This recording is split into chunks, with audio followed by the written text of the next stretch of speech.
we initiate chaos theory guarantees that we'll play like lightning shots, sounding like thunder. For every time in the face that it hits us, we're faster. Well, they should know by now. They see the world keeps trying to shake us. It only wakes us. The pendulum swings. The pendulum swings.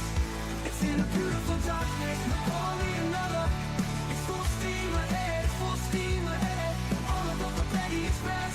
Misdirected from the start. It's a runaway train. Come a freight train. I come a freight train. In a beautiful darkness, the Betty Express. In a beautiful darkness. Hey, you guys, we are getting started a little early, and this is from yesterday.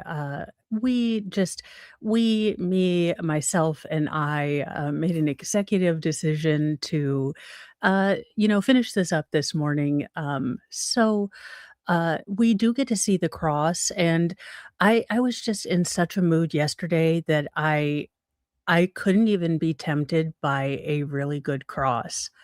Um, that being said, remember, you guys, we have puppy kitten breaks and moxie breaks, and that you are also in charge of, the pause button. So if you need a longer time, this is a rough case, and Patrick Clancy is still going to be on the stand. Now, I have no doubts that, Attorney Reddington is going to be kind and offer compassion and humanity, but it's still going to be rough watching a man, go through some of the worst parts of his life, even when being questioned with, kindness and compassion for a change.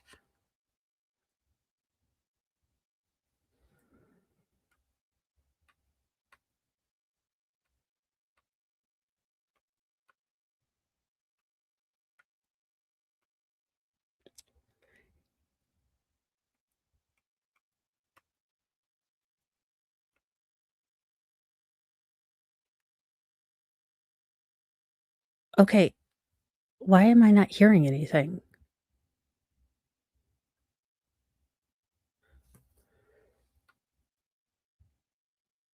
Okay, I have no, I have okay, for the give me a second while we find a Lindsay Clancy stream that has sound. Technical difficulties are my forte. They're really, I excel at them. They are my greatest talent.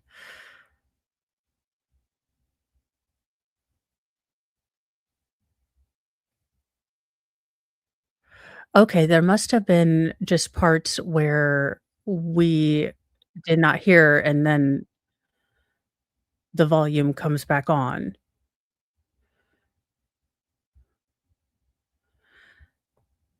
So, it was a technical difficulty, but not my own, which is comforting.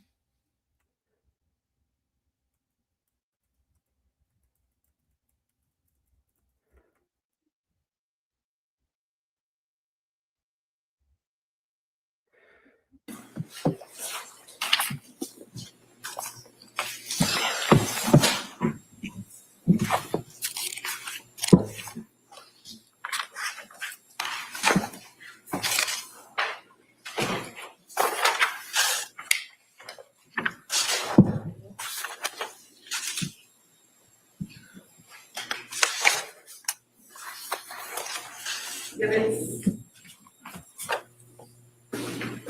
63 through 75.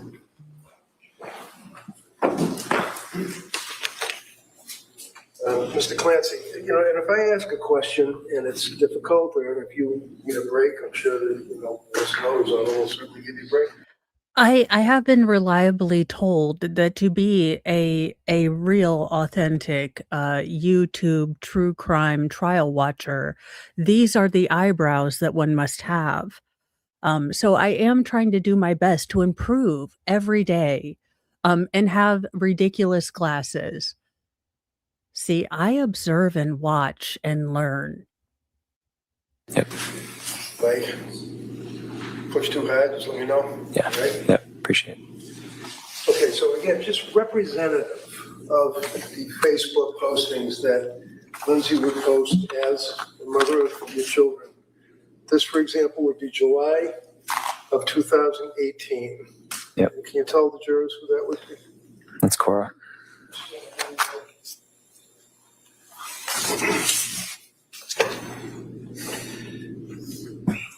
Moving forward, say June of 2021. Can you tell us who that? That's Cora and Dawson. Okay.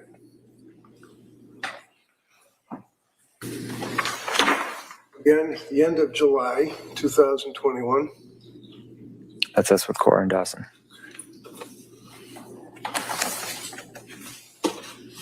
August 2021. Dawson. Okay. End of August 2021. It's Cora and Dawson. August again of 21. It's Cora and Dawson.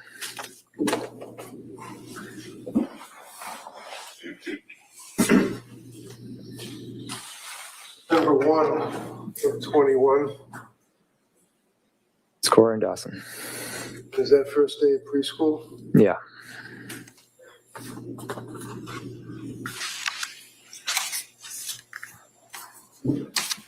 September of 21.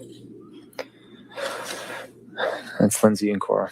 And was that some kind of like a family fun day, if you recall, where there was like lots of things for kids to get in? Yeah.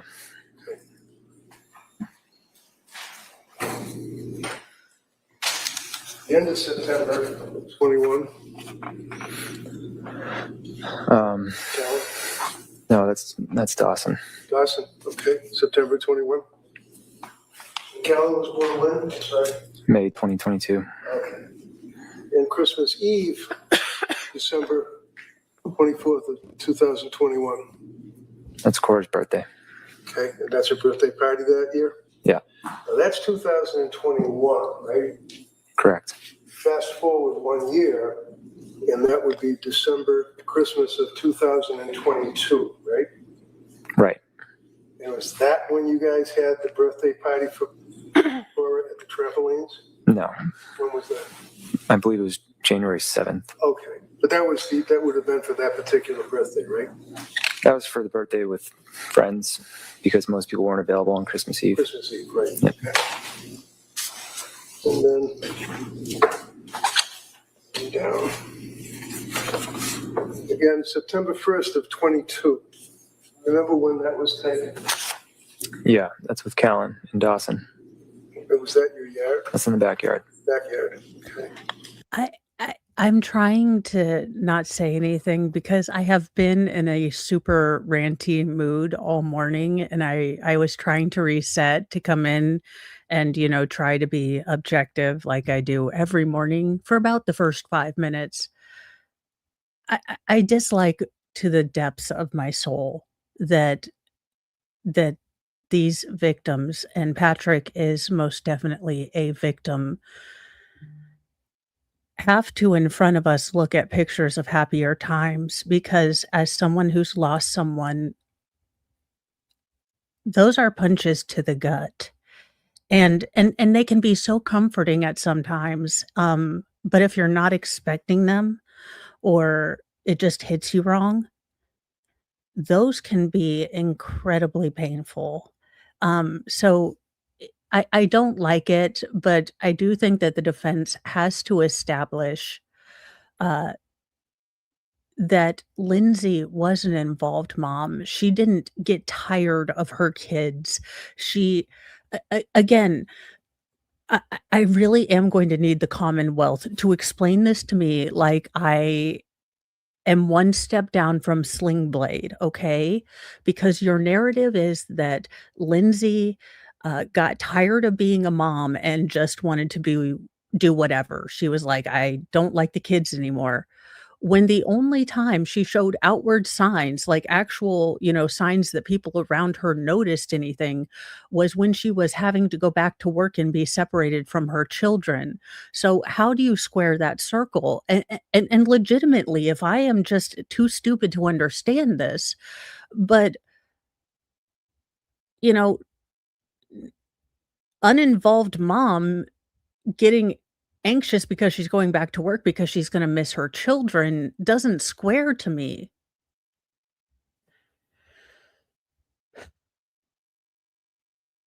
This would have been September of 22, obviously right before 23, right? Right.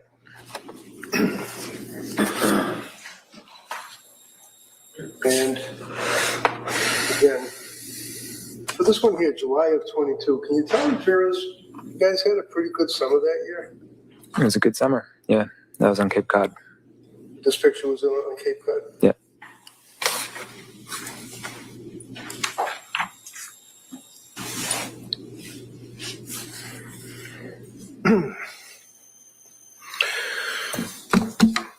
Couple of points that I wanted to raise, sir, with you.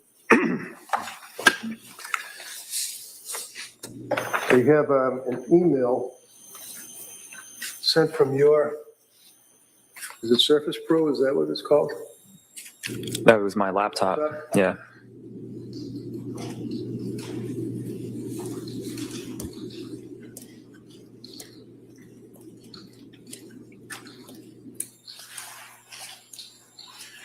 I'm going to approach you, sir, and ask if you can identify this as being an email that you sent. Yeah. Okay. Get off of that, Your Honor. The objection. I'd just like to know the purpose of. Purpose? I'll tell you Yes. the purpose. No, Get a sidebar. sure, yeah. No, I wanted to hear his smartass answer. We need a guardian ad public out here. The rest of us have been drugged through this emotional torture too, and we need a sidebar for cathartic emotional release. So as our advocate for asshole atonement and righteous smiting, I think we should all be privy to exactly why, an email from the witness on the stand would be relevant.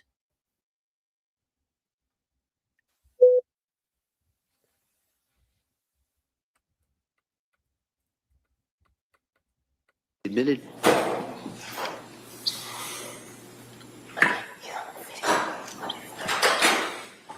Because I'll tell you the purpose, that tone, recognizing a person who is at the end of their ability to deal with bullshit, that is the tone of you asked for an honest answer. Oh, I hope you have some lidocaine, sweetheart, because the truth is coming hard, fast, and in a hurry. I hope you have a little Solacaine at the end of this. You're gonna need it. Allegedly in Minecraft. Again, it's like the loudest, jerkiest person in the room asking, like, hit me in the stomach as hard as you can, allegedly in Minecraft. I'm a tough guy. And they just go around and they say, come on, challenge me. Or quartering, debate me, man. And then they run away. At a certain point, I figure if you ask enough times, you want an honest answer, and I'll give you one.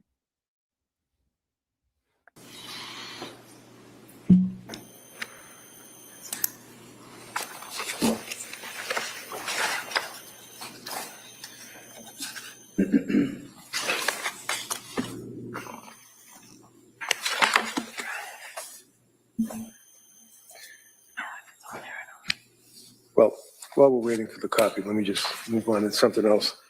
Do you recall yesterday the district attorney was asking you a question or stated to you that on December 2nd of 2022, that you and your wife went to a fancy hotel in Boston and she had a massage and you both had a big dinner? Do you recall her asking you that question?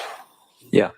And in fact, would you agree, sir, that you did not, in fact, go to a fancy hotel on December 2nd of 22, being a Saturday night before your anniversary, the 3rd? You stayed at home, didn't you? We did. We stayed at home. And when you were asked that question by the VA, she wanted the inference to be that Lindsay Clancy in December of 22 was so relaxed that she wanted to have a massage and have a big dinner in a hotel. In fact, she was in her bed, in her bedroom that night. wasn't she? Objection. Sustained. If you could rephrase that. I'm approaching you. I mean, the jury still heard it. I heard it. I internalized it, and I will never forget it. That is, my mind is a steel trap for things I was not supposed to hear and never supposed to be remember.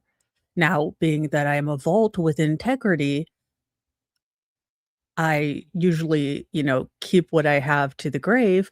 But yes, the jury still heard it. With what appears to be from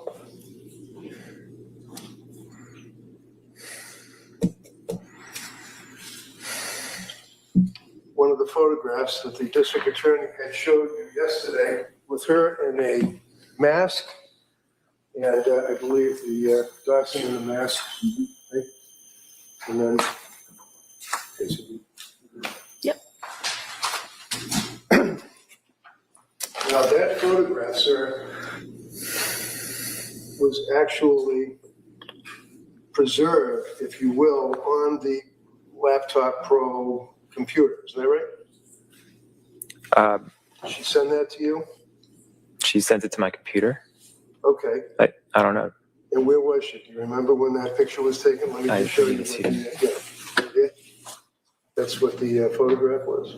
It looks like they're at the doctor. At the doctor's office. Okay. And can you tell me the date that picture, right-hand corner top, what date was that picture taken? Sent to your computer? It's December 2nd. The same date that we're talking about, correct? And what Correct. time was the picture sent?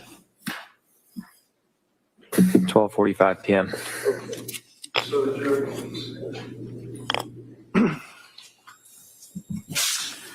So when you're dealing with these things on the computers, it's a little hard sometimes to understand what they're depicting, and I'm having a hard time moving it. There it is. All right. Right there, you see that there? That's the date that we're talking about, right? Right. Just to clarify, though, it looks like that was on an iPhone. Oh, I'm sorry, iPhone. Okay, it was sent to you, though. Correct. And it was on December 2nd, the date that the DA was suggesting you were in Boston having massages and dinner, right? Objection. That was December 3rd. It's Well. the jury's memory, but. Yeah, if you can answer that. Do you recall, sir, that she also had sent you the same day, or taken a picture of what appears to be Cora's Christmas list, wish list? Is that what that is? Yeah. Okay. And if you look at the record on that, that was sent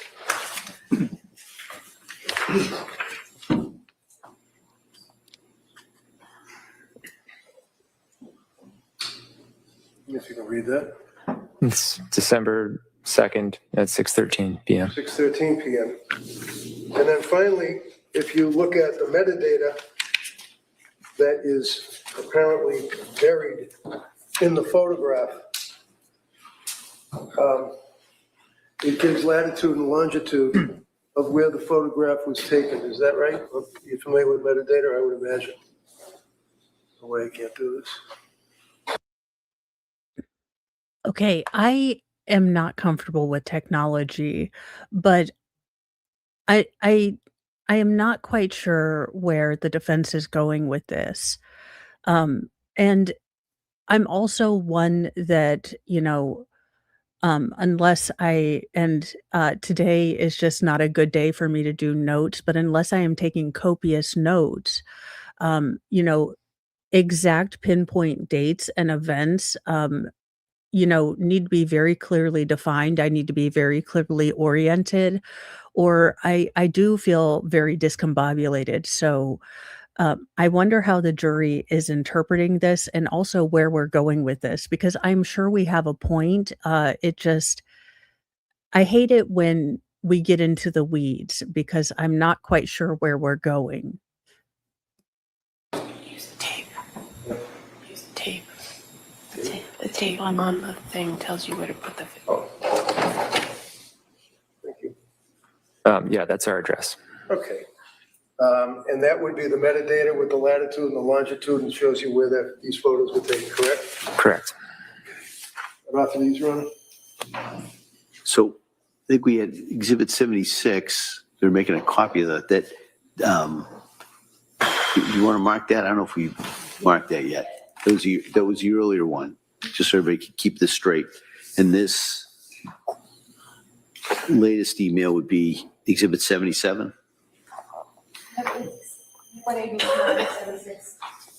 That would be the letter, the email?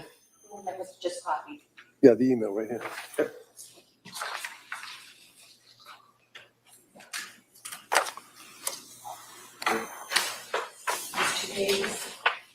Yes.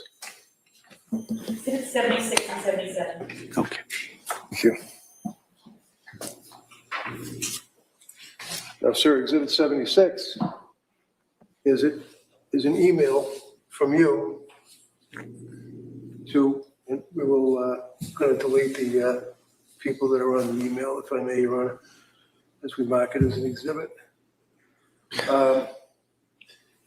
Let me approach you. Does it indicate the date and the time? At the very top, you sent that email. And Jay Open, I get that. I just wish it were more concise. And I know it's more of a me thing. I'm just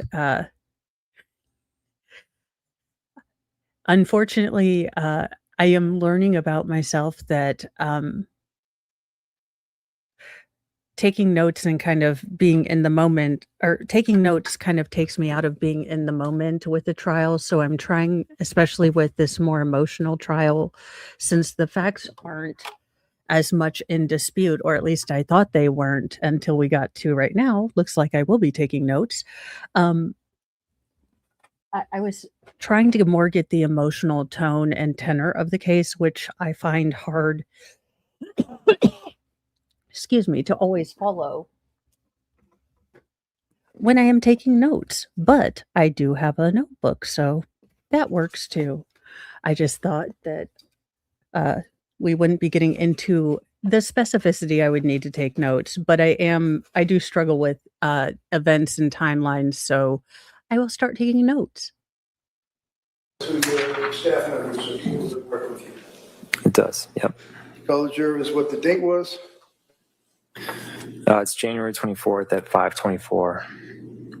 And that was sent from your Surface Pro? I don't know, actually. It could have been sent from my iPhone. Okay. Put off this one. Sorry, you have. Yeah. That would be Exhibit 76.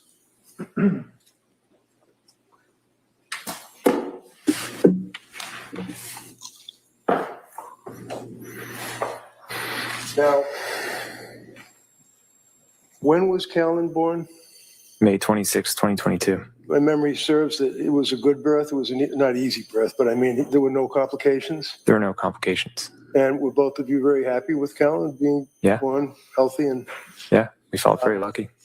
And then in that summer of 22, you had one of the best summers that you've had, right? Yeah. What happened in September, October of 2022? Lindsay's mental health started to deteriorate. And when you say that, sir, what is it that you, as her husband, observed? Just increased stress and anxiety. And did she, as a result of that, go to see or reach out for help to see someone? Yes. And who was that? I believe it was Jennifer Tufts. Now, Jennifer Tufts is a psychiatrist. Yeah. And where is she located? I never went to her office. Somewhere on the South Shore. Do you remember when Lindsay went to see Jennifer Tufts? I don't remember the exact date. I think it was sometime in September. I wasn't really involved at the beginning of Jennifer Tufts. Of course.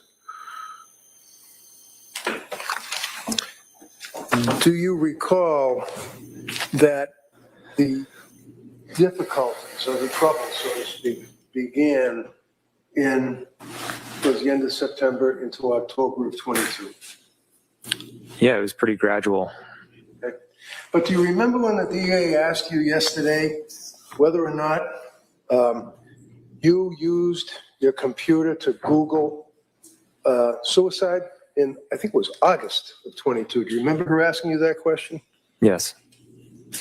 And do you remember your response? No, honestly. Now, this is interesting, and we are going to take a little bit of a detour because it looks like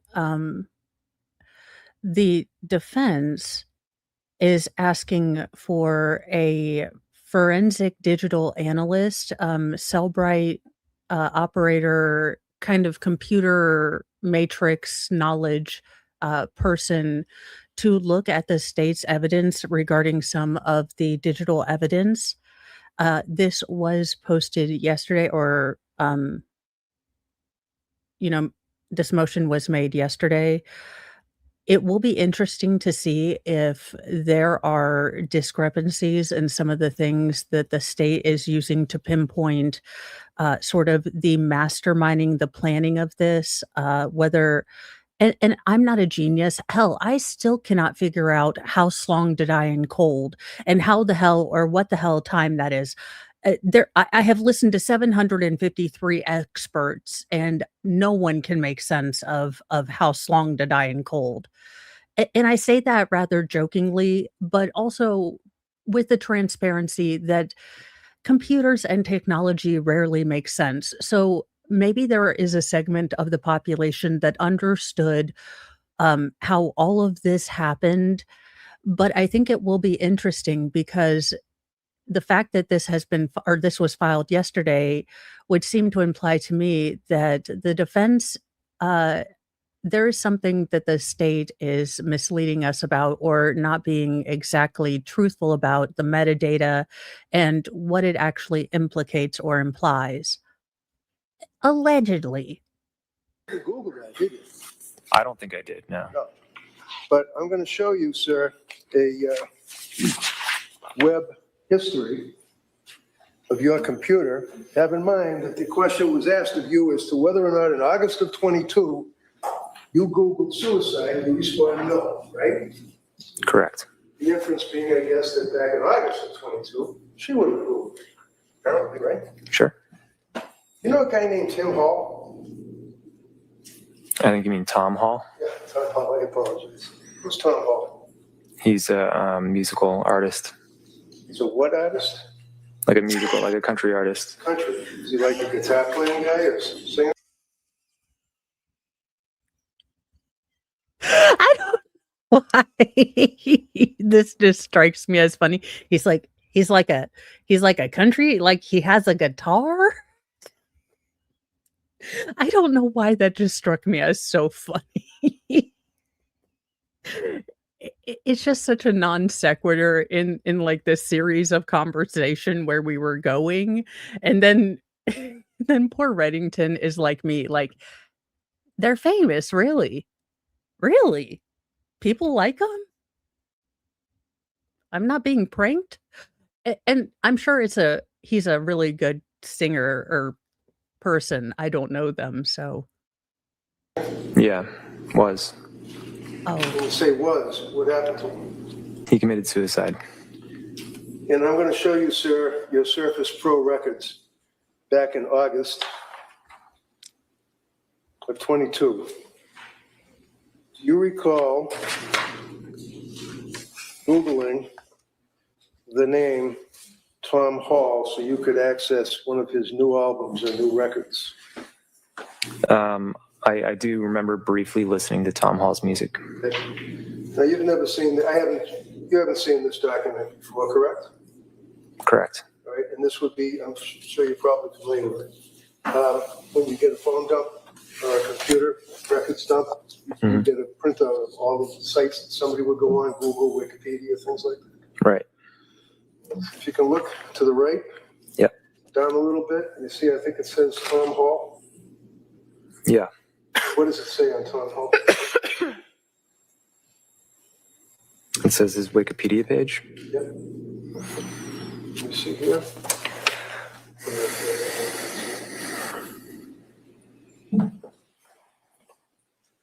So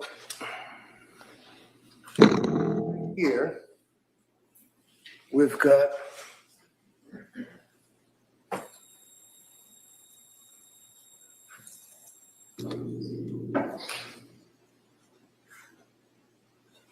so that shows you when somebody Googles and then it goes Wikipedia. And you see where up above it says suicide methods?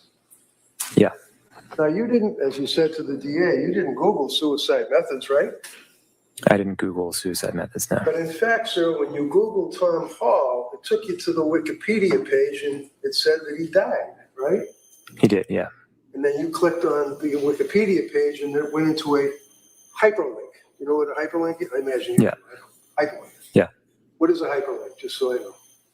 So like in Wikipedia, it would be a word that's highlighted in blue and it goes to a website. Okay.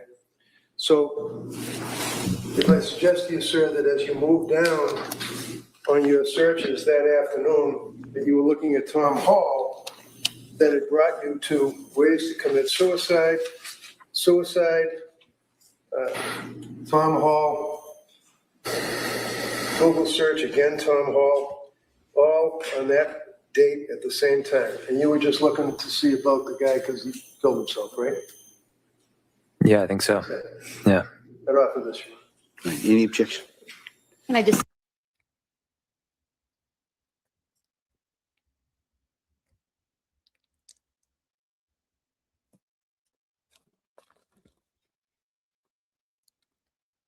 Commonwealth, do you mean to tell me, you moldering mental Muppets, you didn't look before and after the search, after the absolute I mean, you had your asses handed to you collectively, you know, government of Massachusetts, with the house long to die in cold. You would think this would be like the third rail of prosecutions now. You would think you would have like forensic in-depth knowledge so you wouldn't make Massachusetts continue to look like an asshole every time this comes up. Are we in Groundhog's Day? House long to die in cold. Are you telling me that none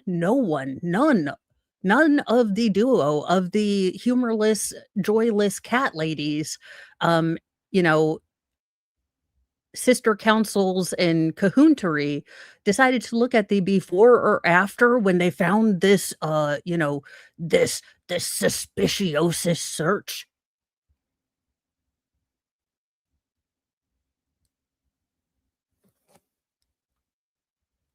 You know, there are some moments in this timeline that negate the forward evolution of humanity at all. see the packet? Oh,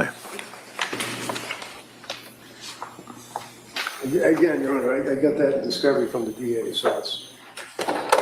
Well, it's an email from his We'll just expert, not us. just take a look at it and we'll kind of go from there. Hold on a second.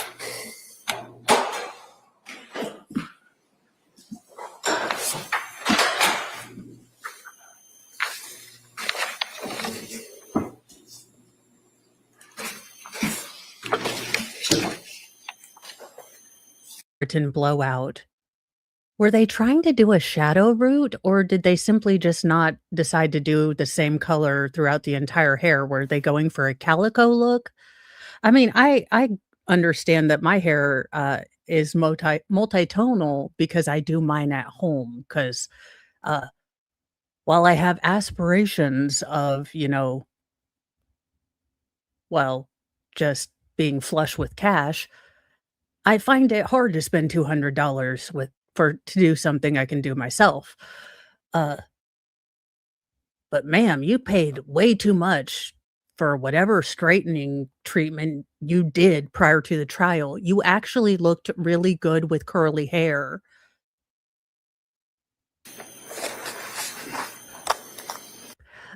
Crack is whack. I have been reliably told by not only the first official female YouTube journalist, Jess Machado, but not only her, but her new partner in crime, uh, hidden true crime, trial watch, that this is the only look for a professional, true crimer following trials.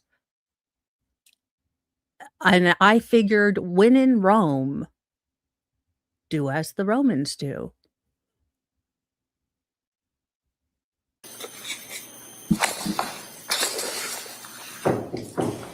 Oh, the Commonwealth is looking for salvation. While she's looking at that, I just asked her, what is a URL? And What does that there mean? is Hold on a second. Just, none. wait till she gets a chance to finish. Keep looking. Yes, I would object. If I could see Council.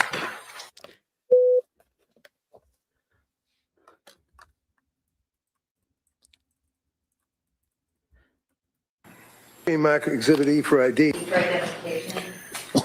So while that's being marked Exhibit E for ID, basically that would at least refresh your memory, sir, that in fact, inadvertently, that you touched the Wikipedia thing for suicide, but it was for Tom Hall, the singer, right? Sounds like that was the case. Okay. Do you recall what medication Lindsay was put on by Dr. Tufts? She started with Zoloft. Now, counsel had asked you about whether or not Lindsay was on Zoloft or any SSRI antidepressant medication in the past. Do you remember that question? Yeah. Do you remember her asking about that you were having a conversation with her and she said that she was going on Zoloft and that she had already been to Tufts, or was it Tufts that she got the script from? Correct. Okay. She told you that, right? Yeah. She didn't hide that from you, right? No. And it was, you were at a wedding. Is that right? You were walking down the street, the two of you together, like at the end of the night. She basically told you that she had to use the meds. It was earlier in the day. It was before the wedding, but yeah. Okay. And do you recall how, to your observation, how dedicated was she to taking her medications as instructed by the numerous doctors that she ultimately saw? She always took them as instructed. Do you remember, did she... And this is the kind of disingenuous bullshit that the Commonwealth is pisses people off with. If you didn't see my rant from this morning, it will be coming out as a separate video entitled, Then What's the Right Way, Commonwealth? Because a lot of these are multiples, but when any of my medication, and it's the same medication, different dosage, I got a different bottle of pills. Now, if the Commonwealth were to come and raid my home, I can't imagine the narrative that they would come up with. But again, it is common practice that if any of your medications are changed, you get a new prescription bottle. It's not that you're being non-compliant. It's that's how life works. Marley's were dead to begin with. This is how real world works. And this is the kind of disingenuous, stuff that the Commonwealth is putting out that can be easily refuted by anyone who's human and had even a slight condition, blood pressure. Oh, you've lost weight, you don't need to take it anymore, or oh, we need to increase it just a little bit. You get a new bottle. The fact that they tried to, put out these random bottles as proof when we are going to find out that they didn't go through the entire drawer in her house full of medication, it is is maddening. Again, Commonwealth. You want to know, come here. You want to know something really that's going to make you mad is I was predisposed to not like Lindsay. I was predisposed to be on your side because there is nothing more offensive to me than the loss of a child. But then I started digging into the fact patterns, and I was beginning to get a little confused.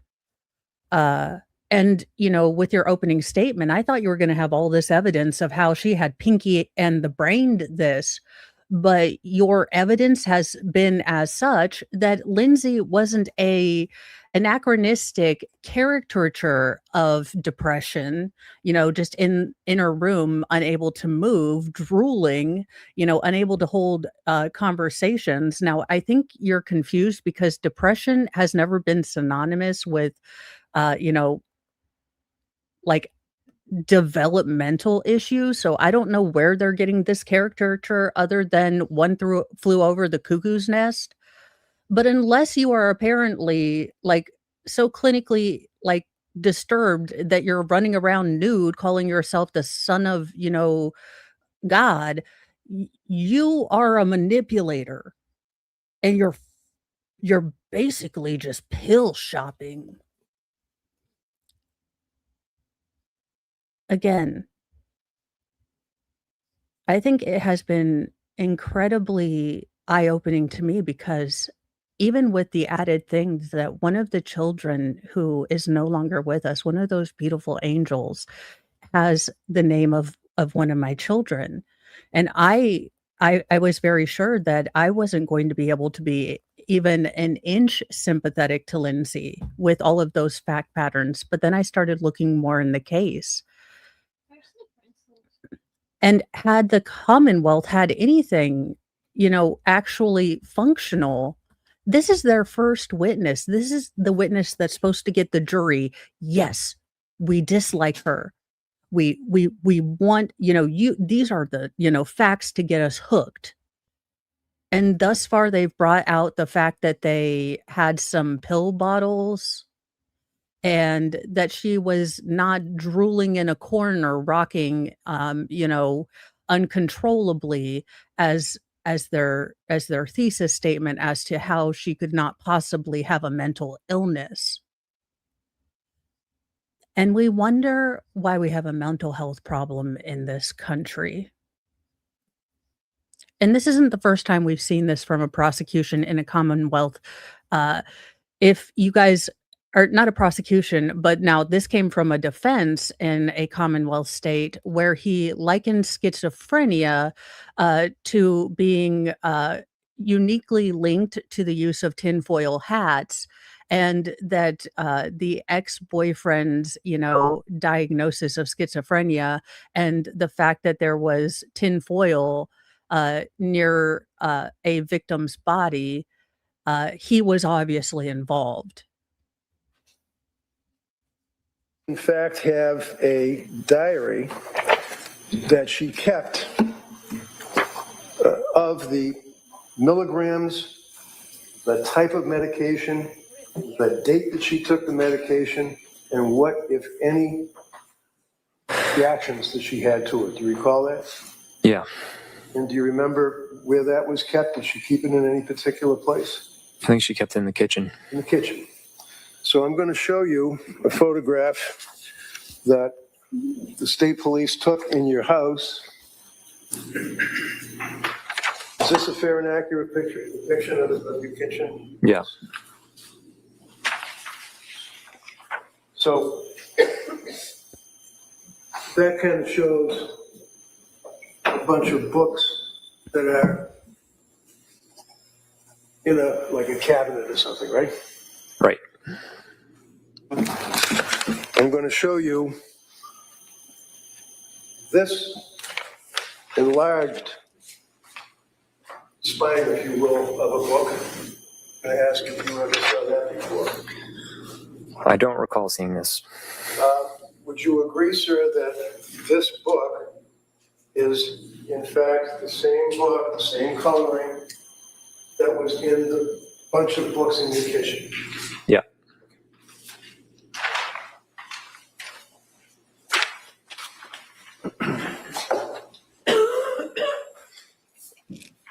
And on this book, you see what the caption of the book is.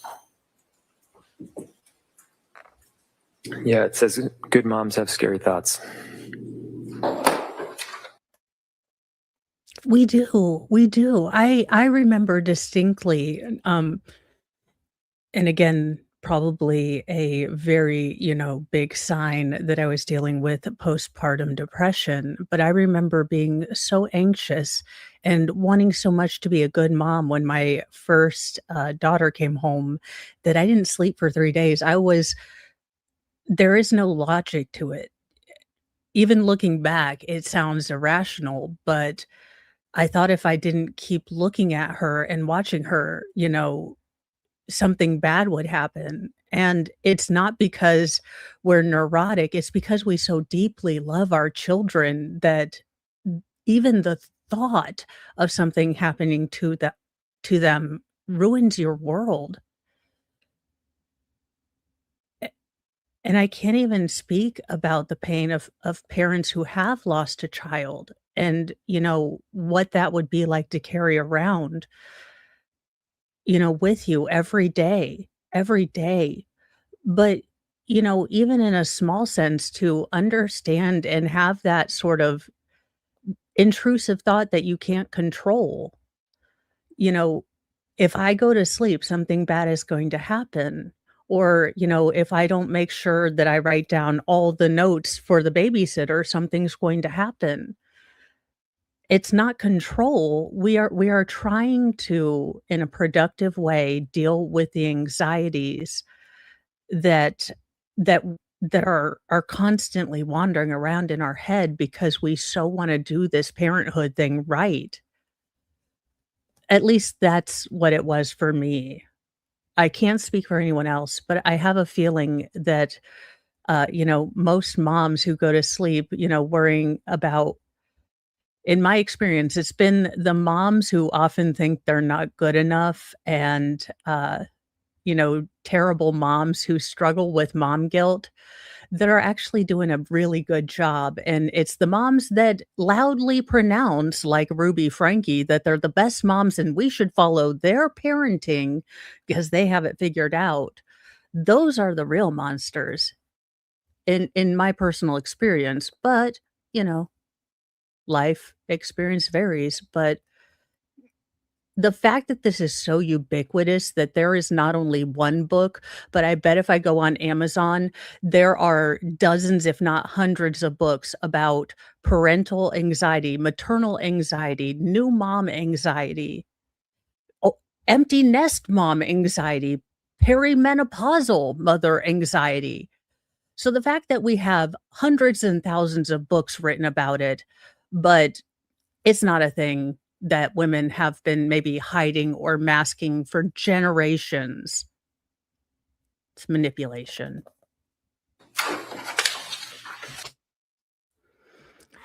Unhyphenated, my question is, if she were a man, would people be as open to the mental health argument?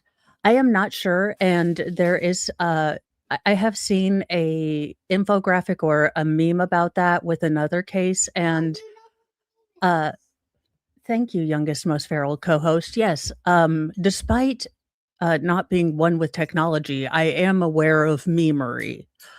Um, and I do think that there is a very unfair double standard when it comes to men being able to express not only, uh, you know, issues with their mental health, but being seen as,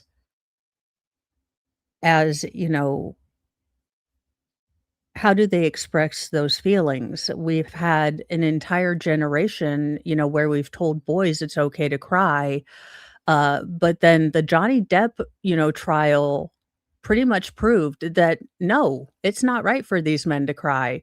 Hell, they can even have their fingertip cut off, and they'll still be labeled as the monster.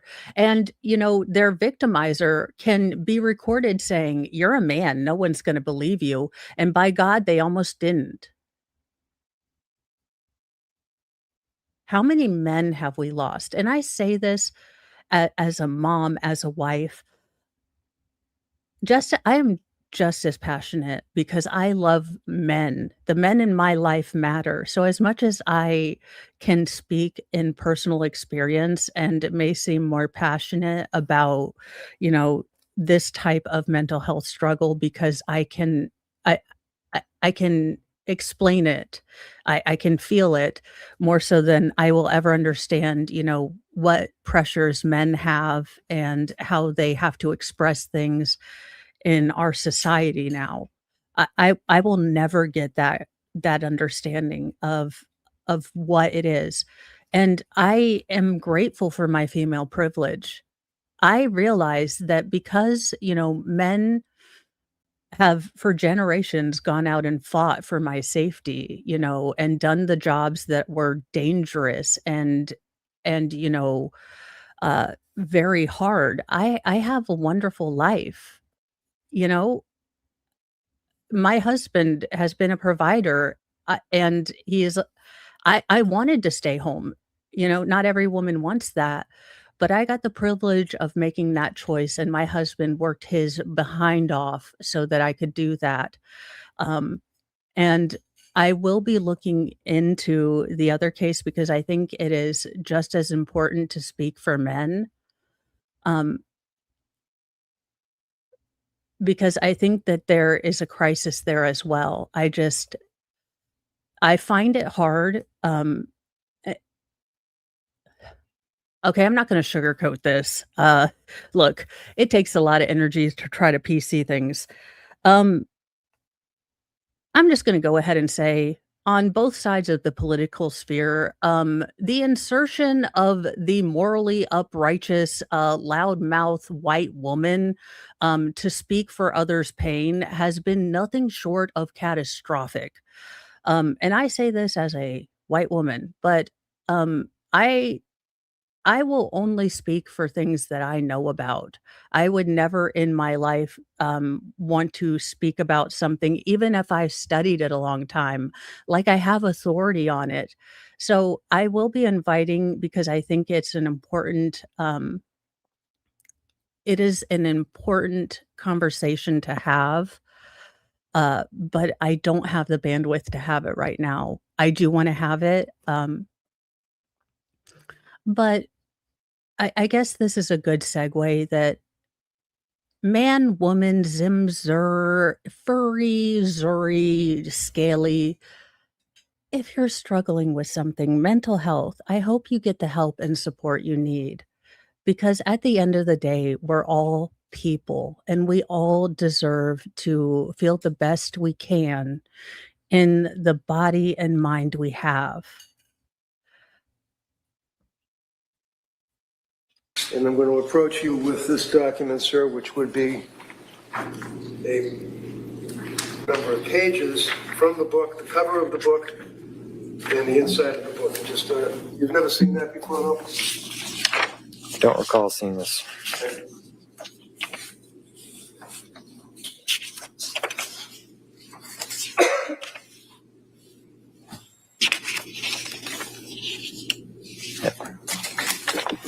So with that understanding, Your Honor, I will not offer this at this time. Look, Counsel, come up. If you could, Mr. Rake, if you could show not. what it is that you. I'm sorry, you said you're not offering it? Well, don't have the foundation, is that? Okay. All right. Any objection? No. Okay. So can I put it in? Yes. That's Oh, okay, great, thank you. No objection to him not offering it. all right. If No, I I'm could just lost. look at it, Yeah. there may Why don't we do this? Why doesn't everybody come over here with that? We can kind of figure out where we go. For the love of Lemmy.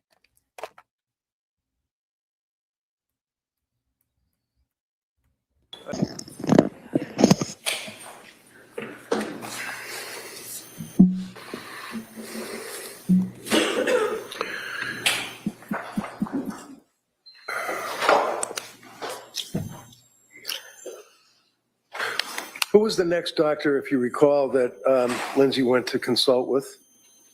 Julie Paul. And is this a doctor or a nurse practitioner? I don't remember with Julie Paul. It was very brief.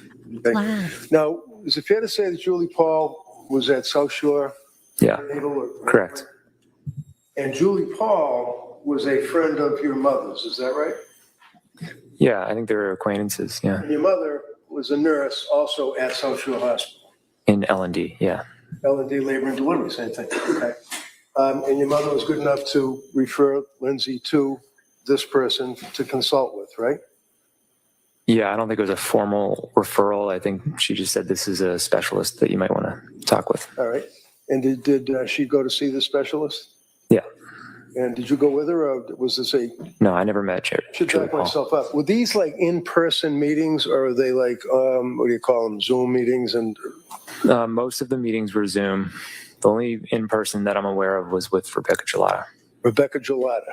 Okay, and that was because you insisted on. And I understand that this was during the time of the COOF, but as a person who struggles to open up and is a highly competent masker, I'm just speaking for myself, but telehealth telehealth psychiatry appointments are not the place where you're going to get any honesty from your patient unless they're long established and they already feel comfortable with you. But having to go in screen to screen when you're already struggling, when your brain doesn't feel like your own, and the first thing that the psychiatrist says is, "Oh, so you're dealing with fibromyalgia."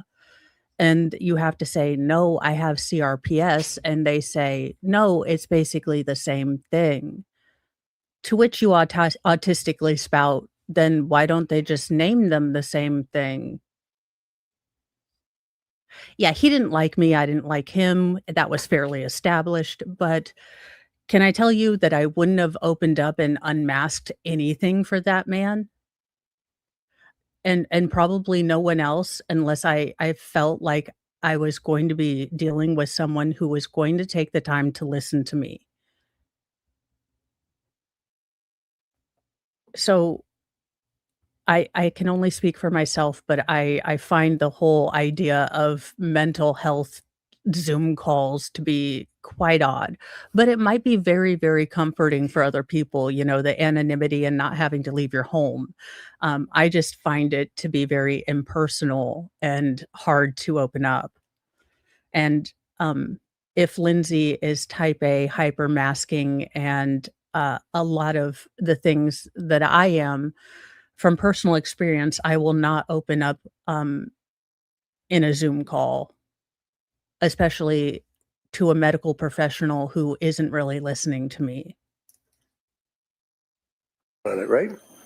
I thought it was warranted at that time. Yeah. Right, because you were pretty much at your wit's end with the 15-minute Zooms, and you wanted to sit down eyeball to eyeball and talk to this person, right? I hadn't attended any prior to that. I just wanted to get clarification. I wanted to see if we could get on the same page. All right. So now Lindsay's on Zoloft from Dr. Tufts, the psychiatrist, correct? Correct. And then that runs into when she goes to see Nurse Paul. Can you clarify?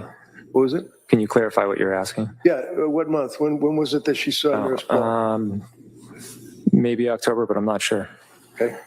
When she saw Nurse Paul, do you remember where she saw Nurse Paul, or was it a video thing? I don't know. I wasn't involved. Okay. Did Nurse Paul prescribe medication to her? Objection. A lot, if he knows. I don't know off the top of my head. All right. Do you recall whether or not, to your opinion, that she had any reactions to the Zoloft that she had been placed on by Dr. Tufts? Objection. I don't know any observations that were made. Right, so it's not guesswork, it's observations, anything you saw and observed. Yeah, it seemed to align with her insomnia symptoms. Now, the insomnia, inability to sleep, was that a significant problem from your observations with her? Yeah, it was a huge problem. And when you say huge problem, was there one point when she was on medication from Tufts that in fact she had gone 48 hours, I think, without sleep? Yeah. And that was disturbing to her? Yeah, and it was just hard to function. And how about you? Was it disturbing to you? I just wanted her to get sleep and feel better. Now, during that period of time, she then went and saw the next doctor, a nurse practitioner, which we talked about, which would be nurse practitioner Paul at South Shore, right? Right. Now, after seeing nurse practitioner Paul, if you remember, or no, did you observe, did she seem to get better or did she seem to get worse? It would be hard to say. I think it was a week at most. So, And here I think is another thing that I guess I have an issue with how hard it is for people to grasp this concept when the idea of things being on a spectra is all the rage now. Mental health issues, chronic conditions are on a spectra. There are going to be days where it is obvious I have something wrong. And then there are going to be days where you wouldn't know it unless you were really looking and you were really, quite frankly, scrutinizing me to great detail. So it's not a constant, or at least it's never been for me. So it's this kind of lack of understanding that certain things can also be on a spectra or, variable from day to day. Uh, and then kind of the disconnect that can be also present in mental health and chronic conditions. I don't understand why science is so willing to accept that there's a spectra on certain things, but not on how you would be able to function on a day-to-day basis. it's really hard to say in that short a time frame. Sure. And when you say a week at most, you mean that's like she was seeing nurse practitioner Paul for about a week? Yeah, and I mean, she may have only seen her once. It was very brief, and then she got reassigned somewhere, so. And the reason, if you know, that she got reassigned somewhere would be nurse practitioner Gelada, right? Right. Same practice, right? Right. And the reason was because Paul moved on to another job, right? Right. So Lindsay wasn't out doctor hunting. She was referred by the nurse practitioner that was referred to you guys by your mom because Paul was leaving, right? Yeah, she just switched doctors in the same practice. All right. Now she sees Dr. Gelada, right? Right. Did Dr. Gelada, to your knowledge, put her on medication? Yeah. And what was the medication, if you know? Mainly Seroquel and benzodiazepines, Ativan. Now, benzodiazepines, they're addictive, right? Apparently. Objection. I'll allow it. And a benzo would be, for example, Ativan, correct? Correct. Now, Seroquel, she was placed on Seroquel as well. Is that correct? Right. And to your observation, again, you're not a doctor, what you saw of your wife, was she affected positively or negatively by the Seroquel that she was on? It appeared that she was affected very negatively, and she's reporting that that she was getting worse on the Seroquel. And do you know, did she report that to Dr. Gelada? Yeah. When she would consult with Dr. Gelada, prior to you actually going, do you know, were they all on video? If you know. I believe, yeah, they were all on Zoom. Okay. Do you have any opinion for the jury as to approximately how long these meetings on Zoom would be with the nurse practitioner? Probably around 20 minutes. At some point, do you recall that you went with Lindsay to see Dr. Gelada? Is that right? Yes. And do you remember, if you remember, when that was? Early December. In early December of 2022, can you tell the jury from your observations, how did Lindsay appear? How was she acting? How was she faring? She was extremely sleep deprived and just highly anxious. Was there a number of occasions that you would actually see her on the sofa, rocking back and forth with her head under a pillow? Yeah, Did you report that and other symptoms to Dr. Gelada? Lindsay did. So when was it, if you recall, that you went and saw Dr. Gelada with your wife, person to person? When was it? Yep. Early December. I think it was December 6th. And do you remember, you have a pretty good memory about this, do you remember what medication she was prescribed by Gelada? Coming out of that meeting. Yep. Yeah, she increased the Seroquel significantly, and then she prescribed her Valium to help taper off of the benzos. Taper off the benzos? Yeah. To your knowledge, did Lindsay go to doctors to seek out benzodiazepines or drugs just because she was a drug addict? No. Lindsay, I think, wanted to. She definitely didn't want to take any more benzodiazepines, and definitely didn't want to take any more Seroquel. I think that it wasn't really a matter of trying to get off the medication; it was just trying to get on the right medication. Okay. Let's say mid-December, what observations, if any, heading up towards Christmas, did you guys endure? She seemed to get worse. The Seroquel was increased to 400 milligrams. 400? Yeah. And, By Dr. Gelada? Yeah. And the idea behind that was it would help with sleep, but she didn't get better. She got worse. Do you recall that at one point she went to a place called Women's and Infants Yeah. in Rhode Island? Right. Women and Infant Center for Women's Behavioral Health. Do you recall that? Right. Do you remember when she actually went to Women's Behavioral Health? Sometime in mid-December. I don't know the exact date. All right. So if I suggest to you, sir, that I have certified copies of the Women and Infants medical records indicating that on December 20th of 2022, that was the day that you dropped her off at Women. Does that refresh your memory? Yeah. Your Honor, I'd like to offer the certified copies of the Women and Infants hospital records. I would object, we don't have a copy of those. All right. You don't have them? Could I see? I'm confused. Commonwealth. Let me see if I get this right, because what I am now hearing is that you are prosecuting this woman without looking at any of her medical records. You didn't have a copy of the medical records where she was inpatient for not inpatient. I believe the Women's and Children was an outpatient program where she was specifically told they weren't set up for her level of care needs. And you don't have that. What would you say you do here, Commonwealth? Like honestly, are you another one of those experts at converting oxygen into carbon dioxide? A friend of the trees, if you will?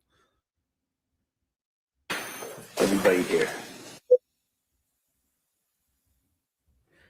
Not shocked. It's sad humor, disappointment, like Dr. Bones laughing at the fact that Dr. Stephen Mesner calls himself a doctor, allegedly in Minecraft. Mr. Clancy, do you remember that day, December 20th of 2022, that she Yeah. went to that place? How did she get there? I drove her. And do you remember dropping her off? Yeah. Do you remember what her state of mind was to go there? Was she scared? Was she happy? Was she? I think she was scared. Do you remember what you did that day? I took Dawson skiing. And where did you go skiing? Wachusett. At some point in the afternoon, did you receive a phone call? Yeah. Was it from Lindsay? Yeah. And as a result of the phone call, what did you do? She said that you need to come pick me up, and the doctors here want to talk to you, have you come in and talk for a bit.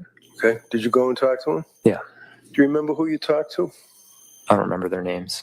Do you remember the conversation? Did you describe or indicate what her symptoms were at that point in December 20th of 2022?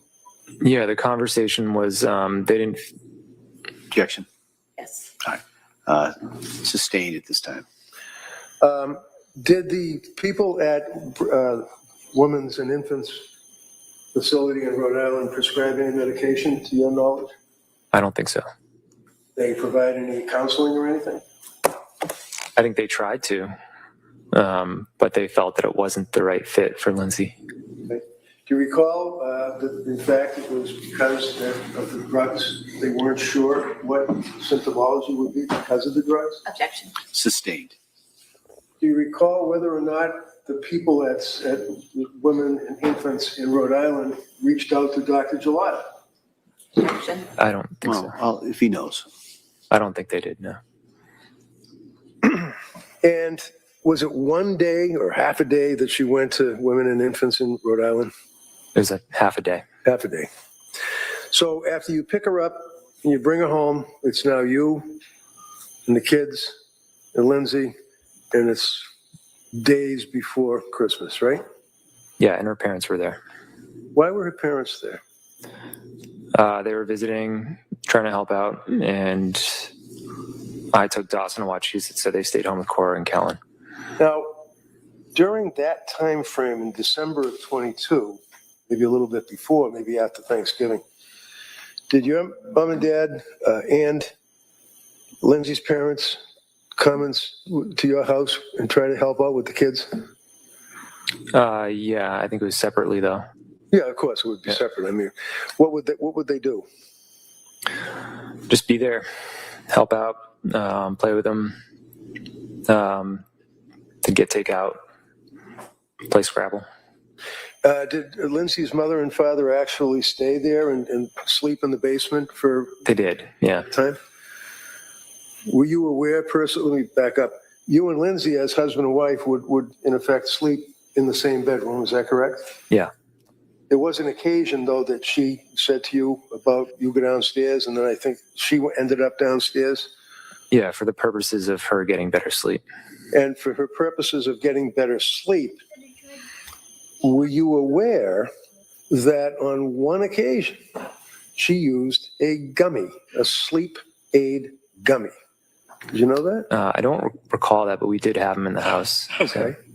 Now, Did she use the reefer? I honestly can't believe that the state isn't going with reefer madness at this point. But yes, Lindsay did come clean that in the desire to get consistent, restful sleep that might make her feel human, she turned to a over-the-counter and legal in most areas and her locality, THC gummy to try to fall asleep, like a bunch of people do. But, obviously, this was all part of the calculation, and that's what made her psychotic. It was the reefer madness, like I said. Again, the fact that the Commonwealth honestly and legitimately hasn't brought up reefer madness at this point, given, the other criteria that they've used for mental health, it is somewhat laughable. to your knowledge, was Lindsay a person that liked to smoke the weed and use the CBDs oils and all that stuff, or did she?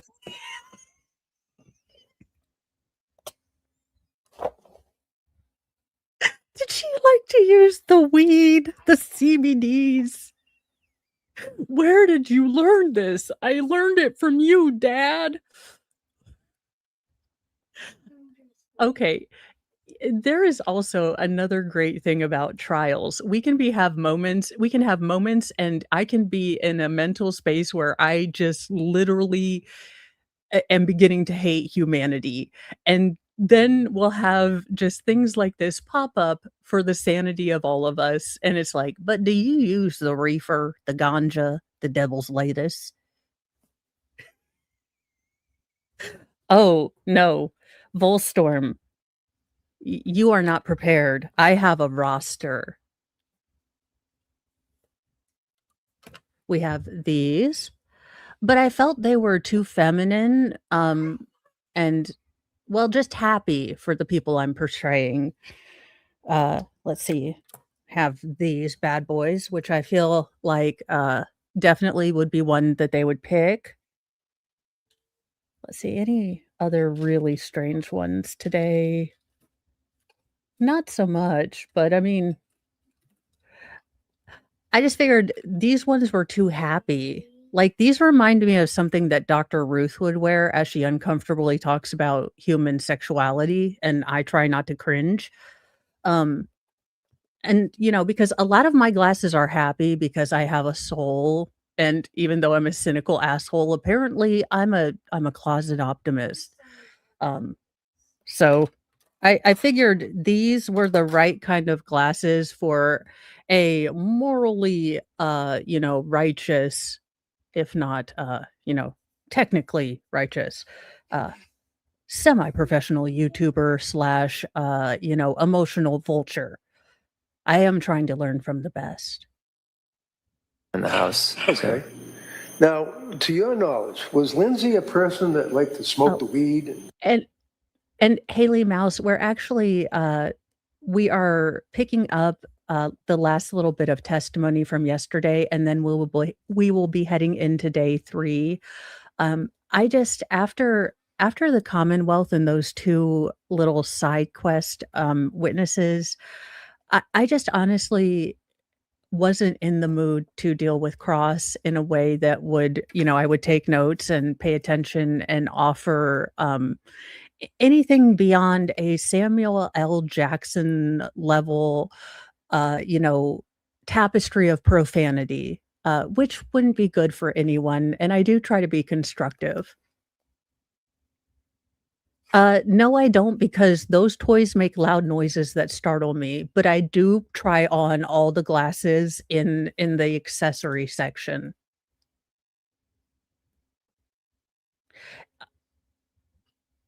And use the CBDs oils and all that stuff, or did she not imbibe in I that? don't know. She didn't smoke. So you had these gummies in the house, sleep aid, right? I mean, some people might call them a sleep aid. Okay.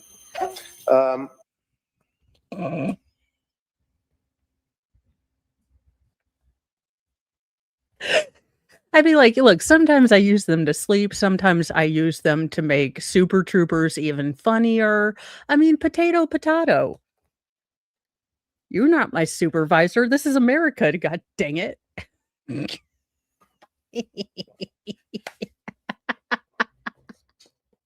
Again, it's these little pops of just absolute hilarity that's like, why not?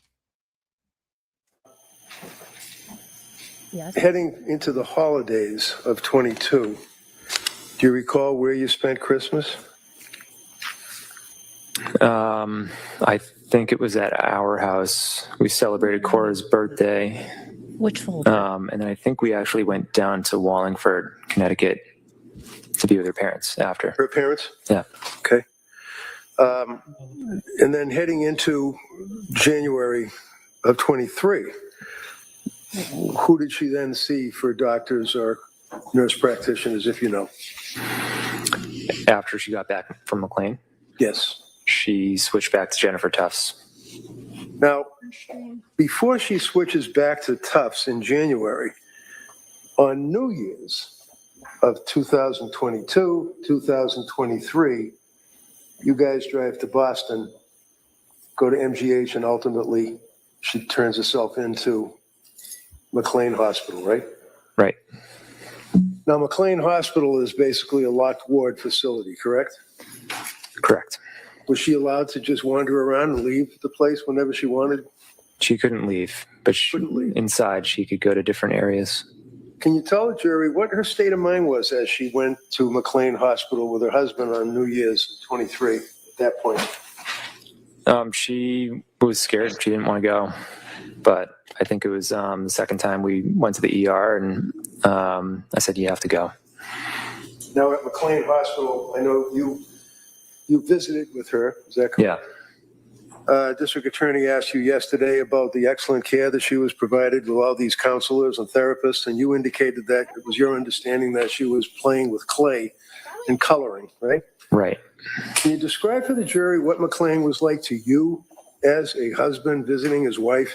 In other words, were there doctors, were there nurses, were there people in the hallways? What I saw was it looked like mainly nurses. It was the tail end of COVID, so they're mostly behind this plastic covered area. And it could have been just the time of day that I visited, but people were hanging around, watching TV, playing with clay. Do you know whether or not she saw a doctor or a psychiatrist ultimately from McLean Hospital?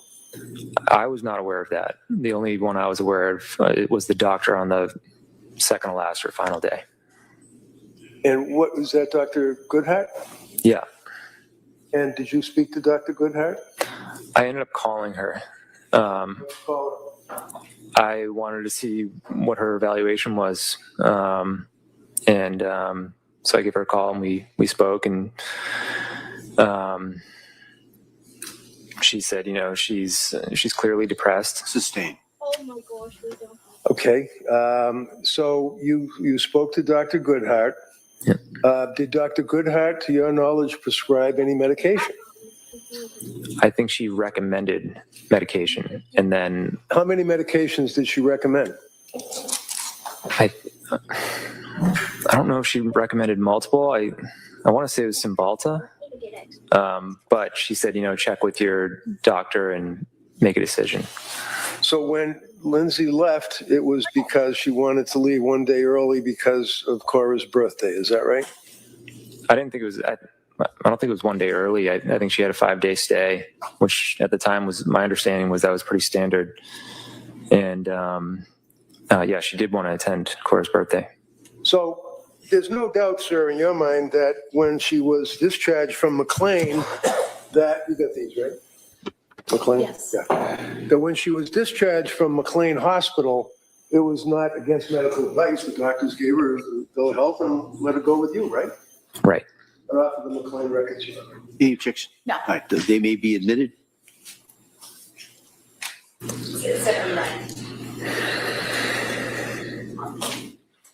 Now, when you go to the hospital and you get out of the hospital, they give you a bag and you've got medications and a little card and says, thank you for being here, stuff like that. Did you guys get anything from McLean at all?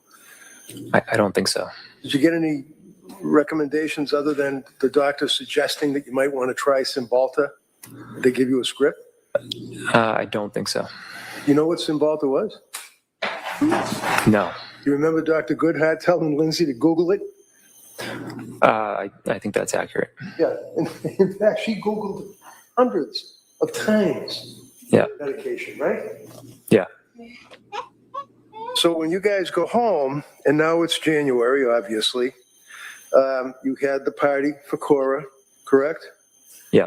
You guys had friends over, or friends that you guys knew? Friends came to the party, which was at a place in Plymouth. Would you agree with me that Lindsay had a number of friends from actually grammar school through high school through college that she stayed in touch with over the years? Yeah. And you as well? Yep. And they're good friends. Like you still would see them and you guys would do dinner and things of that nature, right? Yeah. Actually, one of your friends, I think it was one of your friends, it might have been one of her friends, actually named her in January or around that time frame to be godmother or take care of their child if anything bad happened to them and they were dead, right? Remember? Patty, there is a separate civil lawsuit that I am digging into. Unfortunately, had a flare last week, so my intention to kind of go over more of that. I've gotten about 23 pages into it, but I believe it is 782 pages long.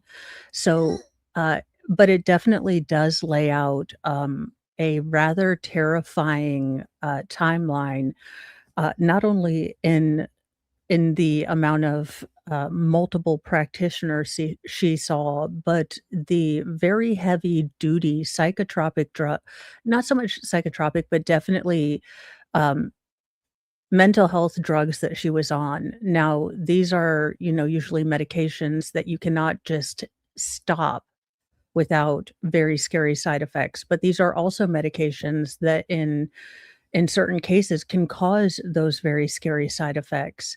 And the amount of changes she had in just 4 months is terrifying, and I say that as a person who I believe this is about half of the medications that I was, prescribed. A while back, my community had, turn in your pills, and I turned in half of them. But in 5 years, this is a good amount of the pills that either med changes or med adjustments that I have, and this is just a small sample. And a lot of the side effects were scary. So there is that side of it, and I am aware that it is a civil lawsuit, brought by both Patrick and Lindsay, against the medical health professionals. So that does have to be adjudicated, but there is one, um, and I guess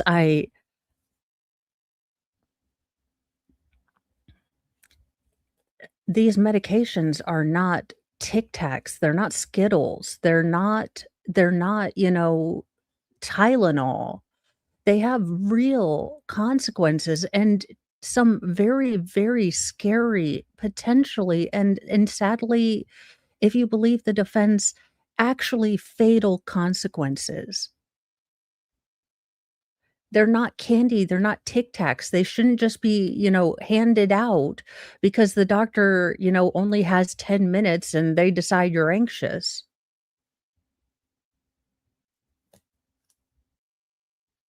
That, My brain has been foggy for the last couple Okay. years, but I understand. yeah. Okay. I also wanna touch on something because, uh, look, we cover trials at our own pace. So, if our dates don't exactly line up with everyone, or we're a day behind, we just are. But if I think something is important, I'm going to say something. Oh, shoot. I know mom's going on a tear. No, I have placed the farmer in the worst spot imaginable. There is a lot of, speculation about Patrick knew and he should have known and charge him. And I would kindly like you to I if you're one of those people that think that if you have a time in your life where everything, and I do mean everything, is going to shit, your car, explodes, your rent is due, the electricity goes out, your phone won't charge, all of that. And then you can kindly remind me what pants you were wearing on that really bad day.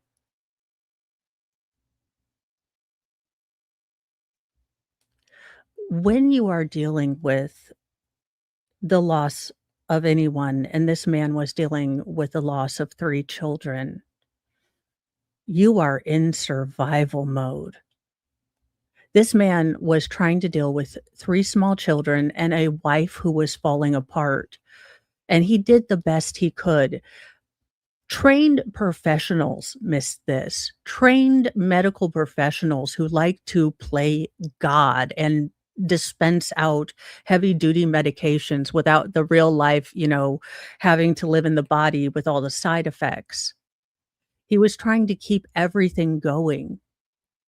So I'd kindly like to, just ask you on the worst day of your life, if you could kindly, accurately give me a synopsis of, Dostoevsky or Trotsky, just off the top of your head. If you could give me a complex breakdown of, the plot line of any one of, the popular series. If you could give me a really good recitation of the Gettysburg Address. Um, if you can do that on the worst day of your life, accurately with no mistakes, then I believe that you are in a perfect place to judge Patrick Clancy. But unless you can do that in video or there's no proof, then kindly shut your mouth holes and maybe just have a modicum. You may not like Lindsay, you may not like Patrick, you may think that the whole thing is something or other. But it doesn't cost much to have just a modicum of goddamn compassion for someone who lost 3 kids, whether you think he held any responsibility or not. Who elected you the moral, I don't know, hall monitor of fucking humanity? And since God, at the right hand, promoted you, you think he'd have let the rest of us know. But until you are, prophetically ordained with divine knowledge, how about you just shut your mouth and maybe accept that there are experiences that you lacked the compassion or maybe the mental, acuity or elasticity or imagination to understand. And, I've always found that when I'm ignorant of something, I keep my mouth hole shut so I don't look like an asshole. I'd like to kindly extend that bit of information.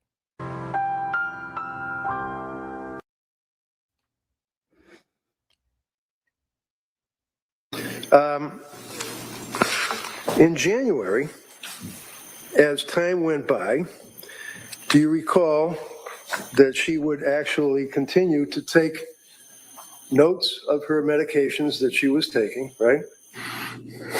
That sounds like something Lindsay would do. Kept a diary or a little log, right? Yep. No, that's something that a lot of us are reduced to doing. I am not the only person who has dealt with chronic pain who has been reduced to taking copious notes and typing them up like patient notes in order to try to effectively communicate with doctors that nothing that they are doing for me is working.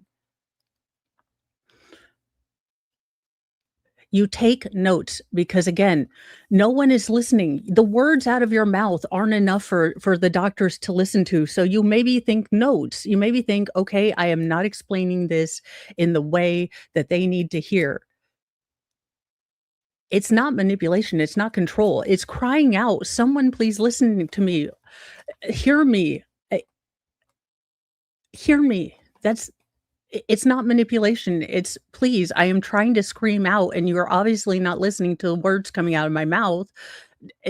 Are you a visual learner? Do you need notes? Do I need to reach you where you live in patient notes? Approaching you, sir, with this and asking if you can identify this. Handwriting. Yes. And when you say yes, and I'll put it on the little screen, what is it?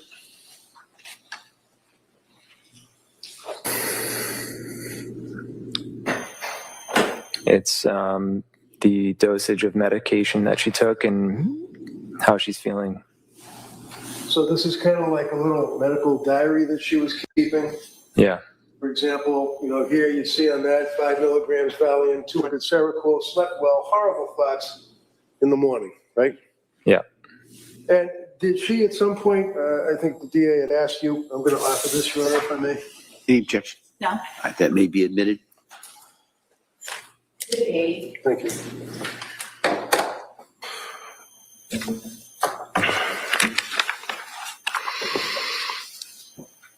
There was an occasion where she told you in the presence of her mother that she was having horrible thoughts, right? Right. And you told us about that yesterday. And it was quite an emotional thing for her to do that, right? Right. After that time frame, you continued on. You were working in the basement, right? Yeah. I shouldn't say basement. It was a finished place, right? Finished basement, yeah. And that was where you worked on a regular basis. Is that right? Yeah. Would that be a 40-hour week or longer? It varied, but yeah, roughly 40 hours. And I know it was maybe COVID, tail end of COVID, but one of the other reasons that you did that was so you could be home and help out. Is that right? Yeah, I worked from home since 2018. Okay. But yeah, I built an office down there. So you were always there? Yeah. Not always, but you were down there when you would work? When I wasn't traveling, yeah, I was there. Okay. So when would you travel? Tell us about that. I really didn't travel actually much during COVID, just towards the end and once in November. November of what year? 2022. November of 2022. But before that, I traveled extensively. But let's look at November of 2022. November of 2022 is a month before she was telling you and her mother that she was having thoughts about hurting the children, right? Right. It's November of 2022, and you traveled. Where did you travel to? New York. And how long were you there, sir? 2 nights. And who took care of the kids? Lindsay. Sorry? Lindsay took care of the kids. Lindsay. So for 2 days, 2 nights, a month and a week or so before she killed the children, she was home with the kids for 2 days. Is that right? Right. Fair to say that you also had your friends that you would do brunch with on occasion, Sundays or weeknights or whenever, guys night type thing? Yeah. And you'd be out with your friends. If she wanted to kill the kids, she certainly could have done it that time when you're out, right? In theory. As opposed to sending you on a 3-minute trip to CVS and a 9-minute trip to a restaurant, you were away for 2 days in November, and on a And this is where story construction or narrative structure and having an internal grounded universe actually matters. And what I mean by that is if you are the Commonwealth and you are sitting there and you are crafting the narrative by which you think Lindsay did this, then to present her as a calculated mastermind when she had all of these other golden opportunities and she chose the time she was most likely to get caught, because they've made a big deal, like I said yesterday, of V3 being, out of the way and an unusual choice, but it was 8 minutes away. 8. Your narrative has to have an internal logic. It's not enjoyable to read a book and have to constantly go back and say, but the last paragraph said something different. This makes no sense. Make it make sense, Commonwealth. She is either the worst mastermind ever, or maybe she really needed help. number of occasions for brunch as well as skiing, right? You're a pretty active guy. Yeah. Right?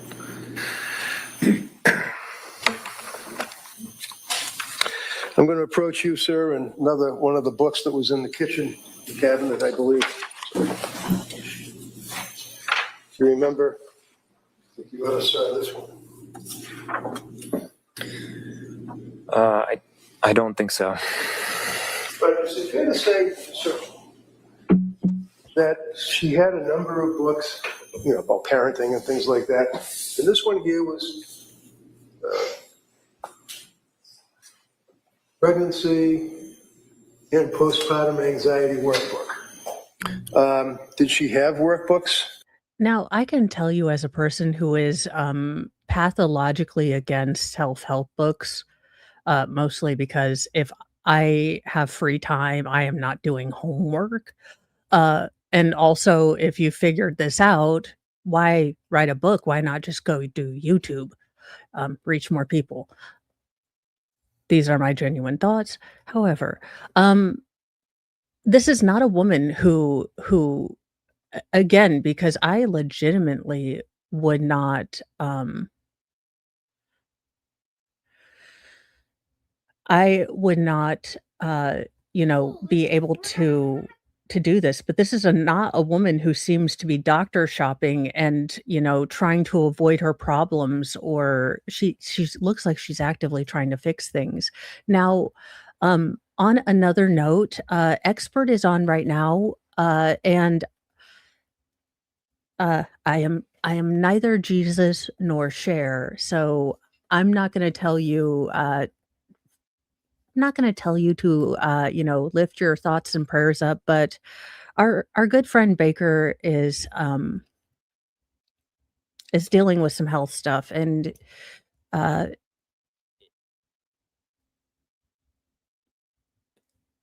Baker has been like one of the most solid, constant people.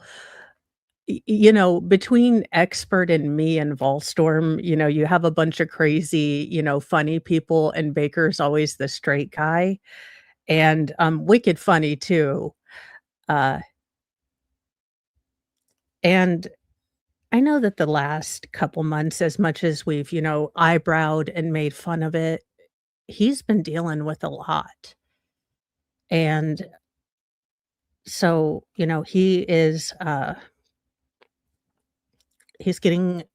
in the hospital and he's getting some help and he's keeping us updated. But if you are of the thoughts and prayers variety, Pastafarian, or just, prayer variety, he could use our support. It's been really hard to see my friends struggle and not really have anything other than, you know, intercontinental padding, not that other thing, to offer him. And every day, you know, there's always a reminder that we're not promised any of this time that we have. And it's really hard to see your friend having struggled for a long time. And he doesn't, he didn't make a big deal out of it or anything. And stress can do a lot to your body. And it just really sucks. It really sucks that some people are so devoid of anything else in their life of importance that they think that the internet is real life.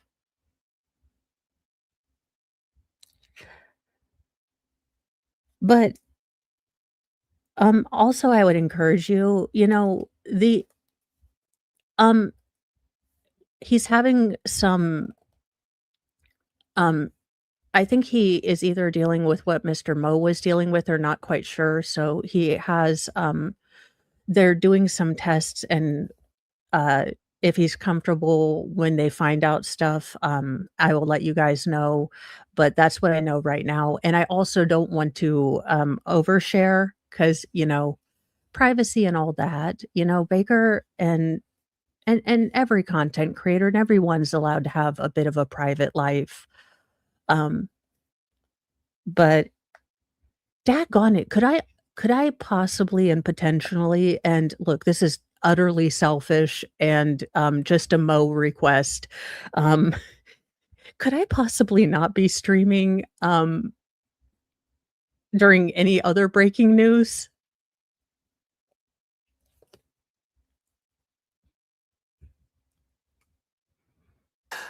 I take it down. Woo! Yeah. Oh yeah, yeah. I take it down, minute and a half. Yeah. When the dark gets long and the tea is hot, and the emotions filed are quite a lot. When the state says boom and defense says pass, that's when I call my mini ass so classy and sass.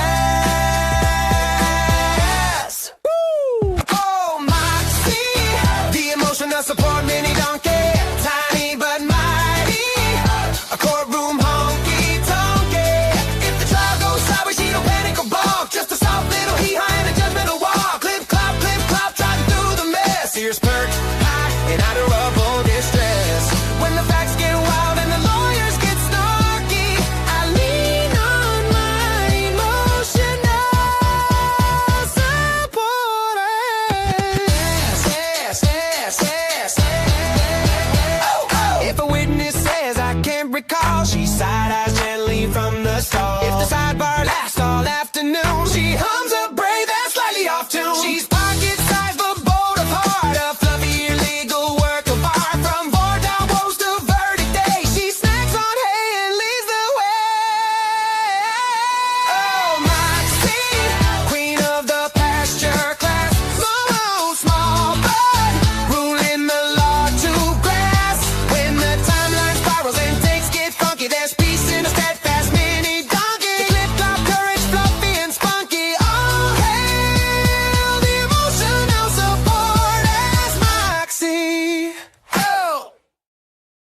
And if I could ask you guys to do one thing again, I I am asking actually. You look goofy with the eyebrows and that. By unofficial royal decree, in the land of Mo, subsidiary of the Church of Mo, um, I can tell you there's nothing that touches me more on as a creator than when people share, and it doesn't have to be big things, but if there was a time, when maybe Baker, got you out of a really bad mood or made you smile or just, you know, was an entertaining creator or maybe made you think or laugh or, something. Um, if we could all flood his comment section now, we will probably never see his face change, but I bet it would probably and I know, if Baker's anything like me, and I think he is, uh, sometimes we don't tell people how much they mean to us and what they've done to us in just plain words, and, if you could just drop and it doesn't have to be like an Oprah thing, but, just a little thing because those internet troll voices can be loud, but if Baker's changed your day or, made you, uh, feel good or smile or anything like that, let's just flood his channel with positivity, so that, um, we can give him something good, to come back to because he's been dealing with a lot of negative and he, like a good friend, has wanted to shield us from a lot of it. He's been masking for a long time, and, sometimes it's easy to let those troll voices be the loudest ones, but let's make sure that, his cheerleader voices when he gets back are louder than the squawking bunions. That you were aware of? Or work diagrams and things like that? She had books of different sorts.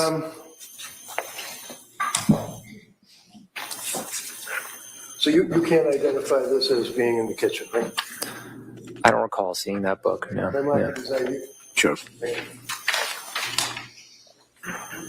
Identification.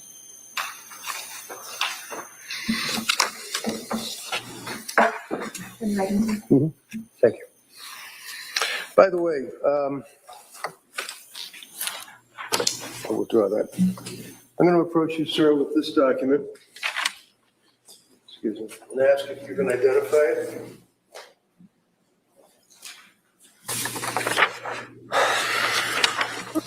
It says postpartum depression and anxiety patient information sheet. And if you go towards the end there, does it appear to be her writing in it?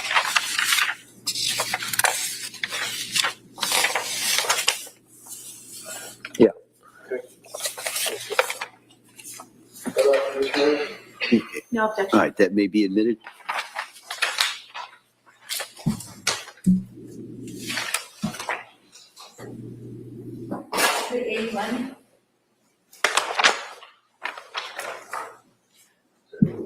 Yeah, understand.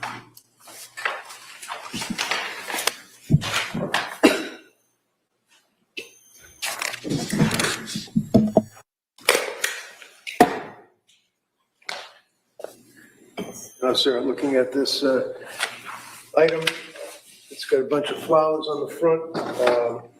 Appears to be a notebook. So your understanding that the state police went in your house and they seized all sorts of items such as this? Yep. So we don't have originals that the police do, but these Right. are copies. Fair and accurate? Yeah. Is that the caption that you were referring to? Yes. Postpartum depression and anxiety. Yes. And at the end of this particular document, you would agree, sir, that it has writing? Oops. Yeah. And whose writing is that? Lindsay's. And is this like a book or notes that she would take, documenting on a daily basis any effect that she had from postpartum? It appears to be the case. Yeah.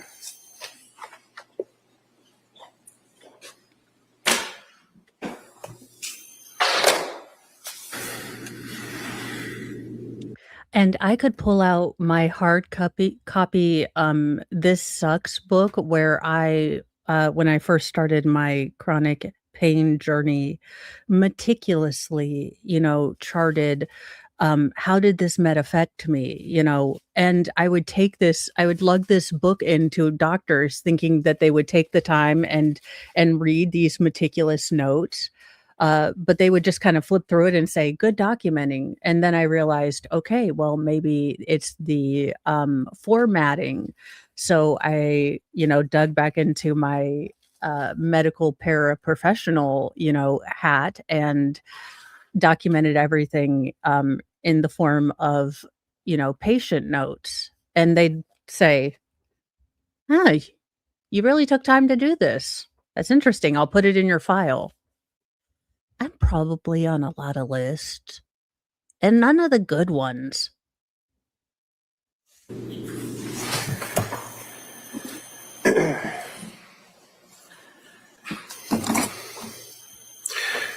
Your Honor, I would offer the records of Dr. Jennifer Tufts, ASTA mental health records. No Oh, objection. all right, they may be admitted. I'm going to have to, I think, maybe talk to the DA about this, because I do have a lot of tabs and notes in this one. I know we have clean copies, right? We have a clean copy we were planning to admit, All right, so that's good, not a problem. okay. So we'll enter that, and then before we can then substitute it with a clean copy. Thank you.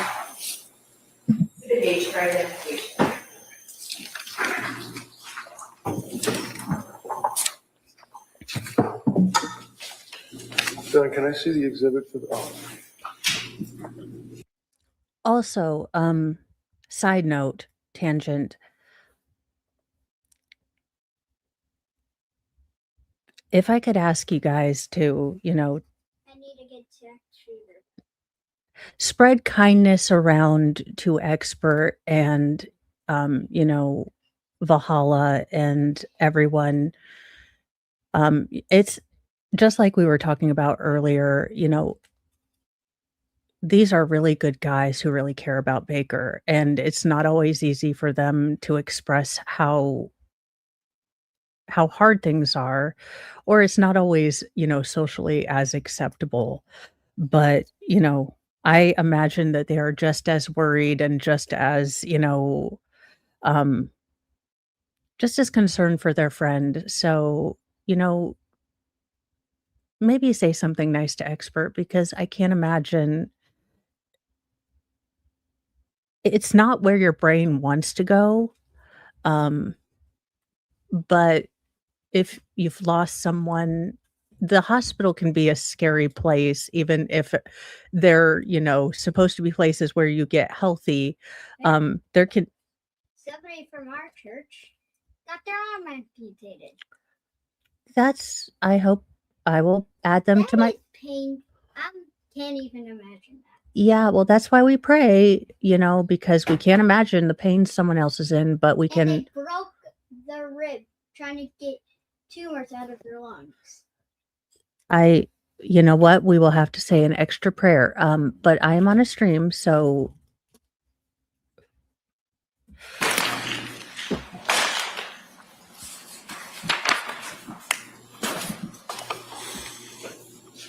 one of the things that you had identified yesterday was the document that you obtained from CVS, is that correct?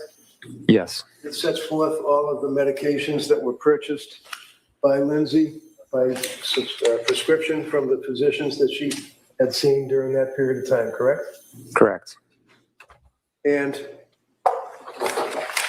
you indicated yesterday that the police had seized a number of pill bottles, and then you also had a number of pill bottles, is that right? Right. And the pill bottles that you had, do you recall, what were the circumstances that you had them in a bag in your car? The reason I had them in a bag is because sometimes a provider would adjust medications. So, for example, I do remember Lindsay had. Sorry, I am not an egotist or the brows have not taken over. Although I do feel as though I could command an army or at least tell children no more wire hangers. Um, that being said, uh, I wasn't sorry, I was trying to tell youngest most feral he could not have a lunch solely comprised of gummy nerds and freezer pops, and didn't realize that you were hearing the court and looking at my face. So I didn't suddenly become an egotist. I'm just bad at paying attention. I'm just bad at my job. Had a prescription of Ativan, and then a few days later they wanted to increase the dosage because it wasn't effective. So what they would do is they would say, give that old prescription to your husband, he'll discard it, and then continue taking from the new prescription. When DA yesterday went through that there were scripts and there were pills on the 30 count, but then there's 27 and 3 were gone, but that's because she wasn't taking her medication. That's not the case, is what you were told to do, right? Correct. Yeah. Without that context, it paints a different picture. Exhibit 2 would be the pills that you had turned in, I believe. Is that correct? That were in your bag, in your car? Right. I know you can't tell from looking at the bag. I remembered it's Exhibit 2, though. Okay. Wednesday, January 24th, one of the troopers located 4 medication bottles, and at some point on the 26th at about 2:30 in the afternoon, bottles were then documented by the police. When was it, if you know, that you turned these items in to the police? I believe it was after the event. I don't remember the exact date, but I remember I told them I do have other prescriptions in my truck still, and I gave them to them. Okay. So the police already went in with a search warrant. They already seized all the drugs that they could find in the house, in the kitchen, in the bedroom. Were there drugs in the kitchen, by the way? Yeah. They're all over the place, right? Yeah. And they seized them, right? Yeah. And then you, to be cooperative, told the police that you also had pills in your car, and you went to the DA's office and gave them to Attorney Sprague and the state police, right? Right. But to be clear, those were discontinued prescriptions. These are the ones like that she stopped. Correct. All right. And then you had.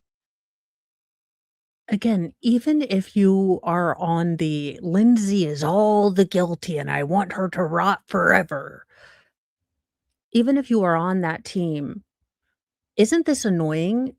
I mean, for your side to be bringing up things that are instantly, clarified and put into context by the defense. I mean, wouldn't you think that your side would have much more?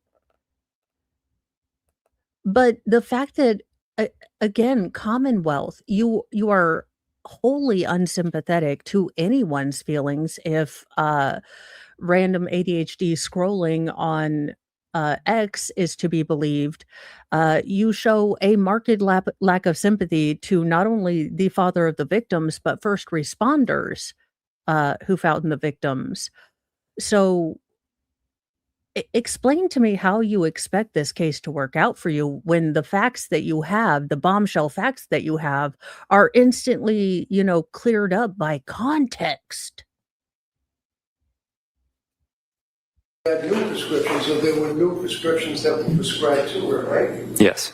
Now, when I met with you in the house, long after the state police had gone and finished their search, you recall that we went up to the bedroom and I removed this from the nightstand right next to the bed. Yeah. Can you tell us what that is? What is this? Is it a drawer, obviously? That's the drawer that goes into the nightstand. And inside the drawer, sir, do you recall that there were a number of items that, let's see, Trazodone, Lindsay Clancy, prescribed on January 5, 23. Creatinine, January. Creatinine, 100 milligrams, prescribed for Lindsay Clancy, December 21st.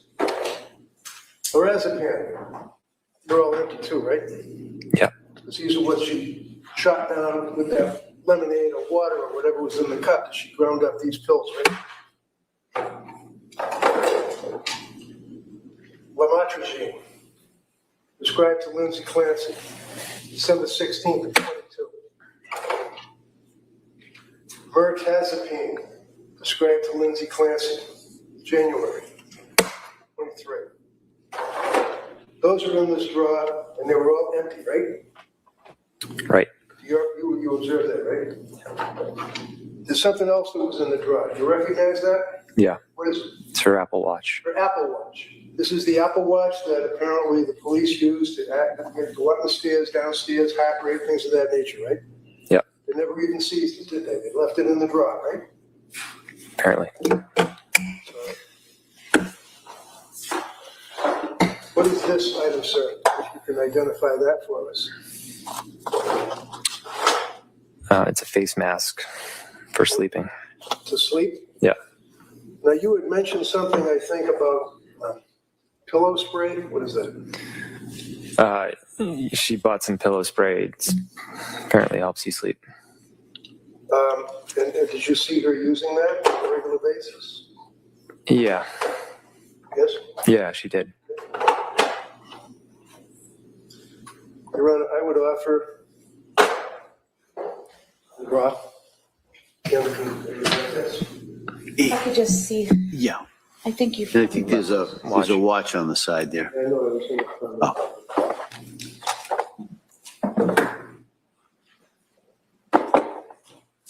No objection. Okay. Do you want to put that in as one exhibit? Sure. Okay.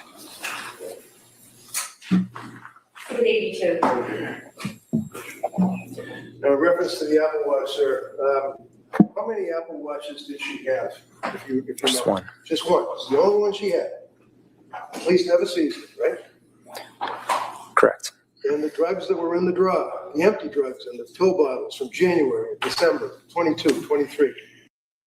So you're telling me that they went doggedly through all of her notebooks, but failed to find the absolute cachet of empty pill bottles?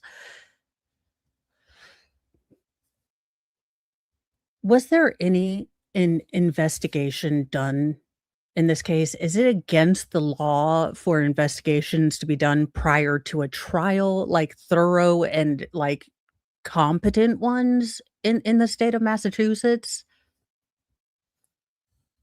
The police never seized them, did they? No.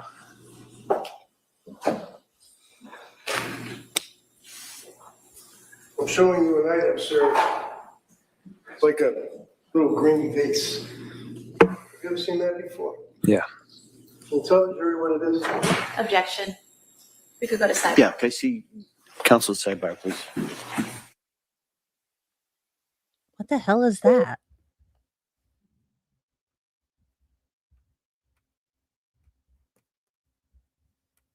Is that for smoking the devil's lettuce? Are we secretly going reefer madness? Oh, it's a long sidebar. Come sail away, come sail away, come sail away.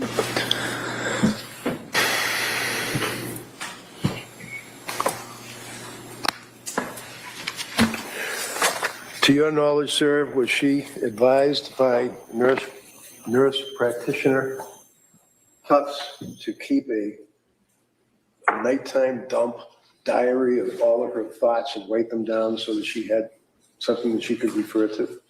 Not that I'm aware of.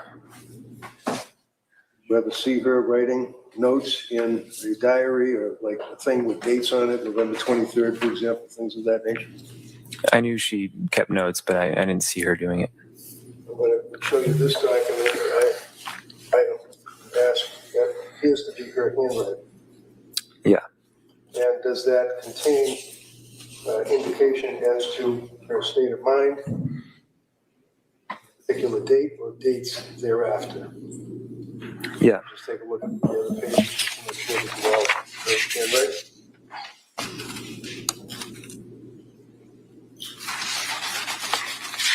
Yeah. You want to write it off for this? Call. Can I see it, please? Yeah. And I got it from the state police, so let's assume you guys have it. No objection. Okay, that may be admitted.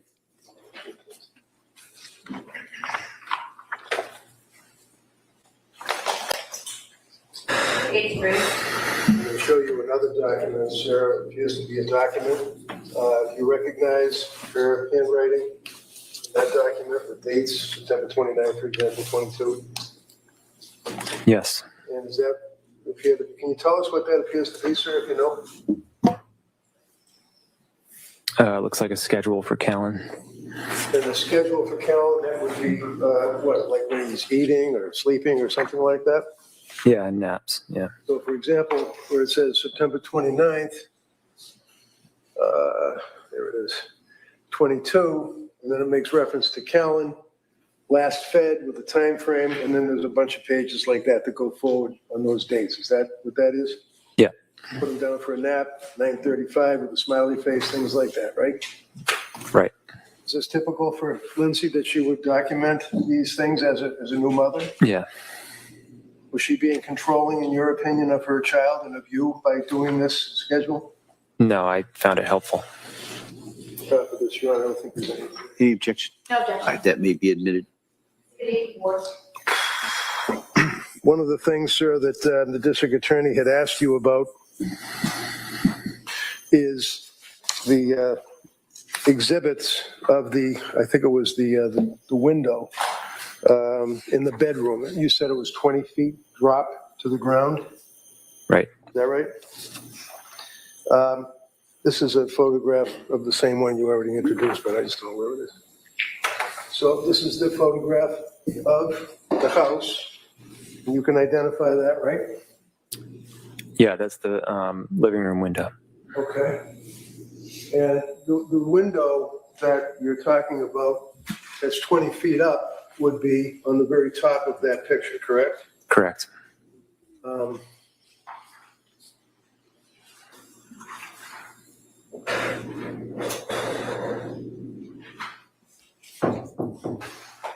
Now, when you identified this picture, I can't see. You see that there's some kind of an orange ball, appears to be an orange ball underneath the sill Yeah. to the left. And it appears to be red marks or red spots, like possibly blood above it. Yep. Can you tell the jurors what that little orange ball is? Yeah, we had a woodpecker who would peck at the house and create holes. That's why I prepared some of the other sections too. And I took some foam and filled the hole.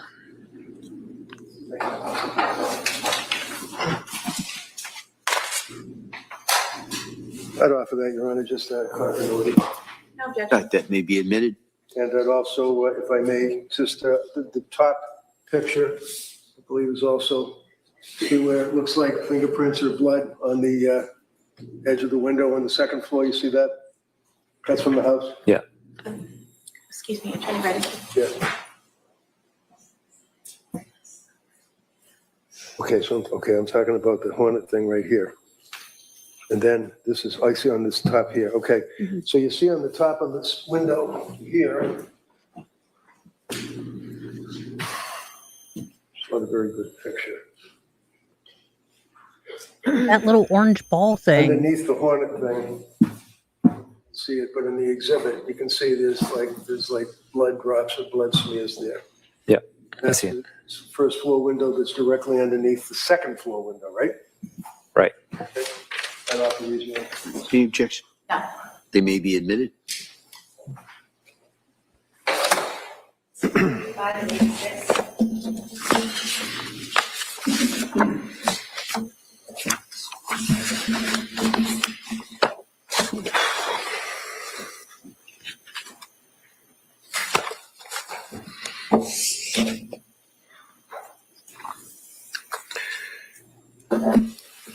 I'm all set, thank you, sir. All right. Commonwealth, redirect? Yes, Your Honor, thank you.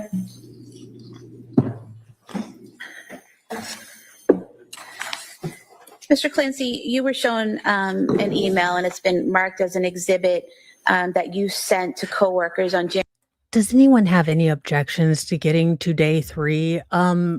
Now, I will leave it up to chat in subsequent weeks to come, but the more I am seeing of the Commonwealth, and because I am the queen of this channel, we might be doing what I like to call a speed run, in which we basically speed through the Commonwealth only to get to the cross. Because that seems to be where we're getting relevant information. And my ADHD brain does not do boring, stupid, and false representations of facts and then to be, cleaned up by the defense. So starting probably next week, depending on my mood, honestly, like that's how we do shit here.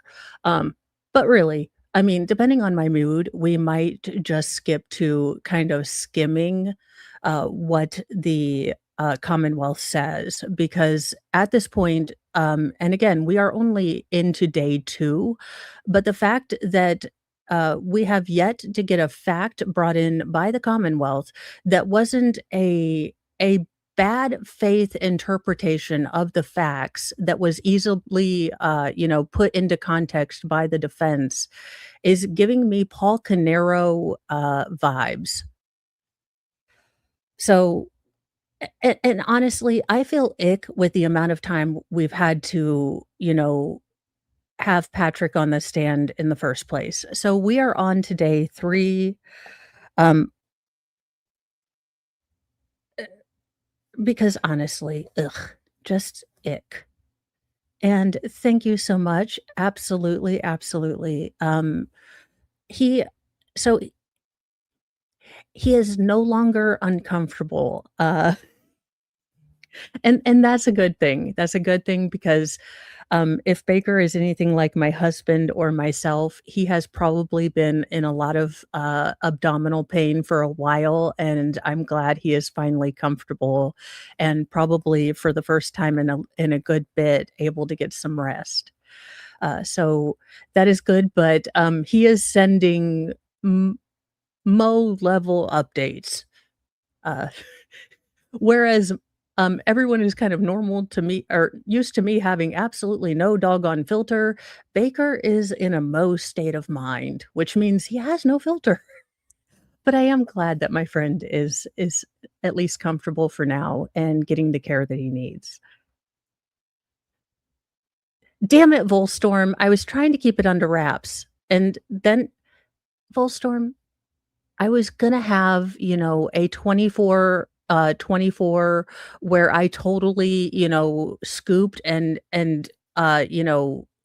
of course, as, the other browed ones, exploit, tragedy for my own personal benefit. I was gonna scoop that story. Damn it. Damn it, damn it. Volstorm. It's just not fair. Now, uh, somewhat like the F and L warning, the clerk in this trial has a falsetto like a Bee Gee, and it is tonally one of the most. I feel bad. Look, y'all, I lost my filter. Anyways, her tonal quality, the tone of her voice and the pitch of it could Noriega me out of nearly any situation. So I would encourage you to turn down your earbuds. But away we go.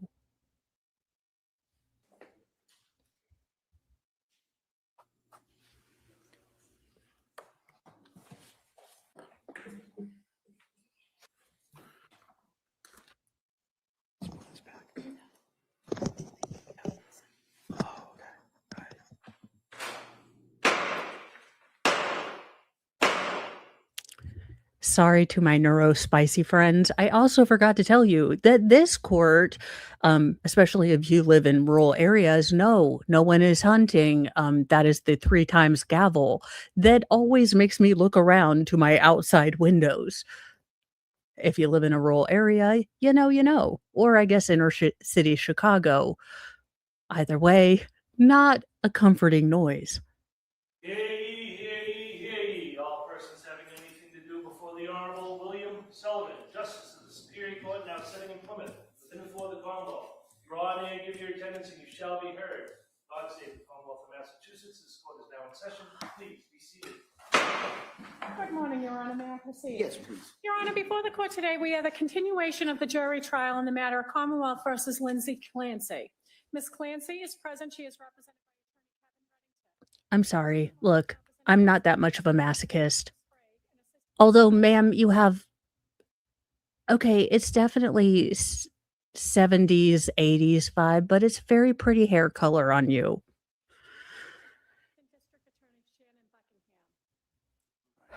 Well, good morning, everyone. I hope everybody had a nice, restful evening last night. Thank you for your patience with us. What I'm going to do is I'm going to ask you those questions, make sure everybody was able to follow my instructions.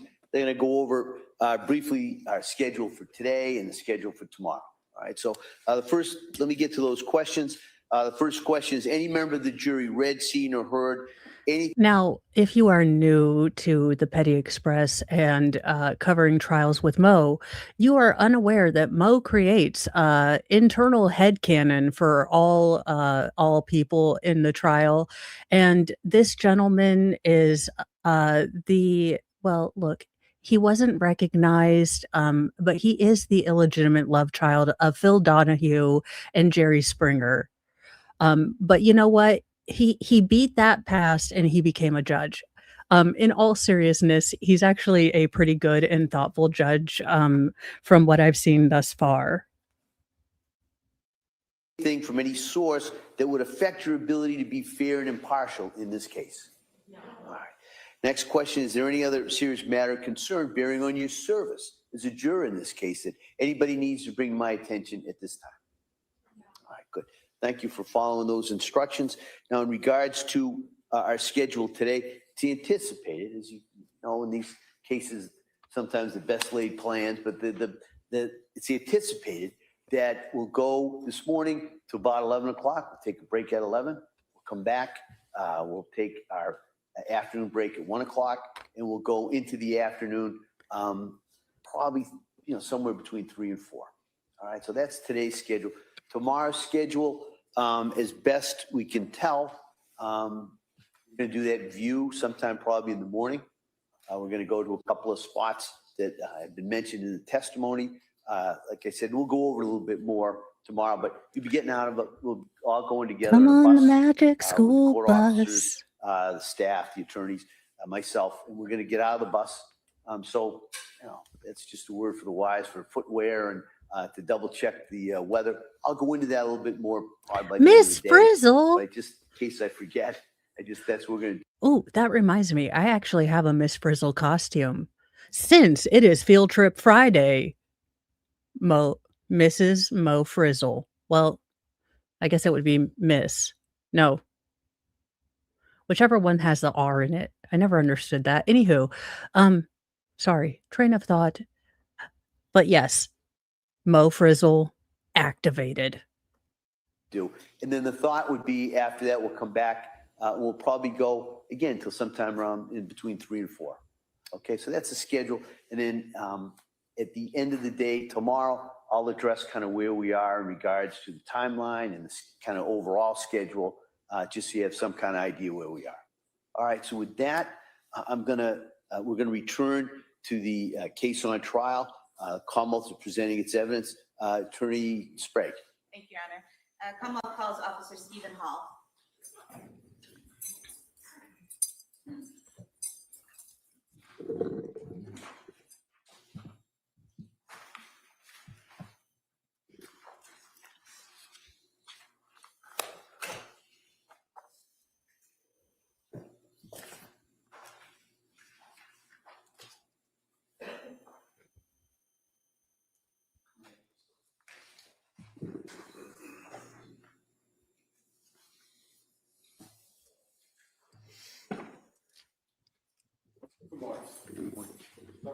Now, I do want to warn you again, do remember that puppy kitten breaks, like short 30 seconds, just kind of a little reset, maybe take a breather.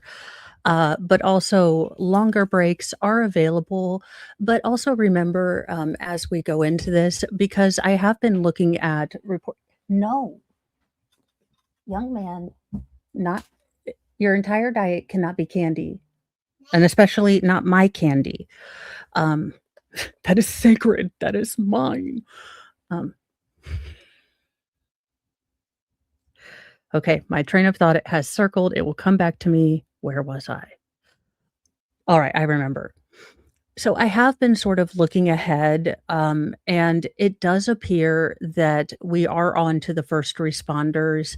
And I think it's sometimes, uh, easy to forget that these individuals run in on people's most horrible days. And whether or not they're called to the stand, these people are just walking around with so much. And most of the time, no matter what they see, they get up on their next shift and go help other people, you know, talk to the neurotic, wife who's in the ER and says, honestly, if it was my wife, I'd stay home, get some rest, and meet her at the hospital in the morning. A lot of these first responders are seeing people at some of the worst times in their lives. And so the victims of these trials ripple out to, people that we don't commonly label victims. So again, I know I'm asking for a lot of thoughts and prayers, but keep them in mind because sometimes we forget them. And honest to God, they're some of the most important people that, we can meet in some of the worst times in our lives. And they don't always get the credit they deserve as, suffering from the mental load of all the stuff that they have to see. And I always like to remember that because, uh, yeah, there's some bad ones, but the good ones are really angels on earth that have to absorb a lot of negative. And so that is all to say that the attorney for the Commonwealth appears to have again forgotten her empathy at home, or apparently it was on, it was too expensive at the bougie Target. So her scorn and lack of sympathy apparently extends beyond, the family members of the victims, but to, the initial first responders. Apparently, she has all the warmth of Janet Reno.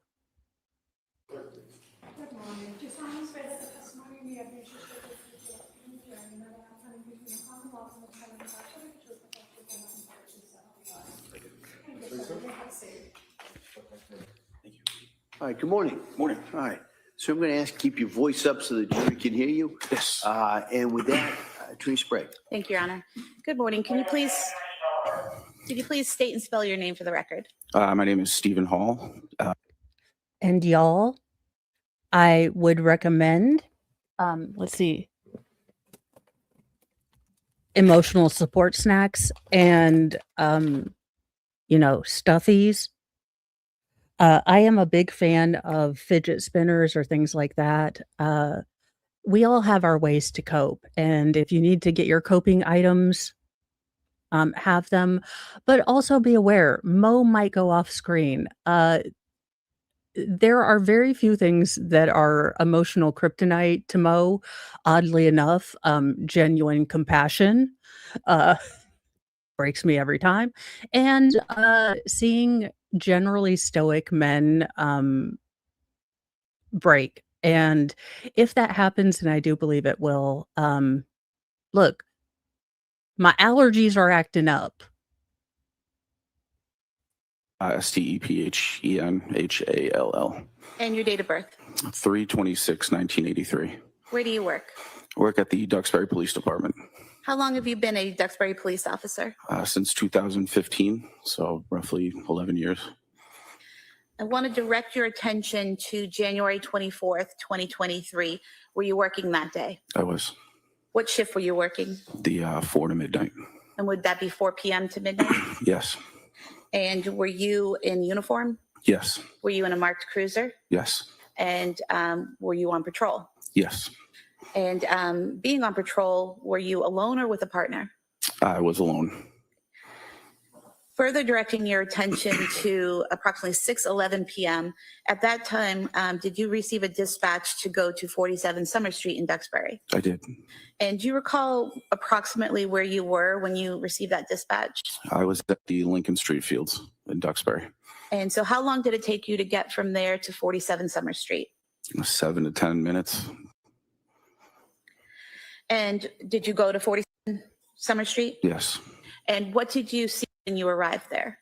When I arrived, it was just a house. There was a gate open on the left side of the house. I'll show you a few exhibits that have already been marked. Exhibit 32. Now, I do believe that there are some pretty significant severe weather issues going on the eastern coast because I've rarely seen a feed this kind of jumbled. But I kind of skimmed through and it looks like it corrects itself, but did want to get that kind of out there.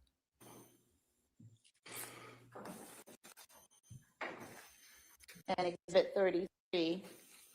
Is this the house you responded to? Yes. I'm showing you exhibit 34. Is that the left side of the house? It is. And exhibit 35 is the gate that you went in depicted in this exhibit. It is.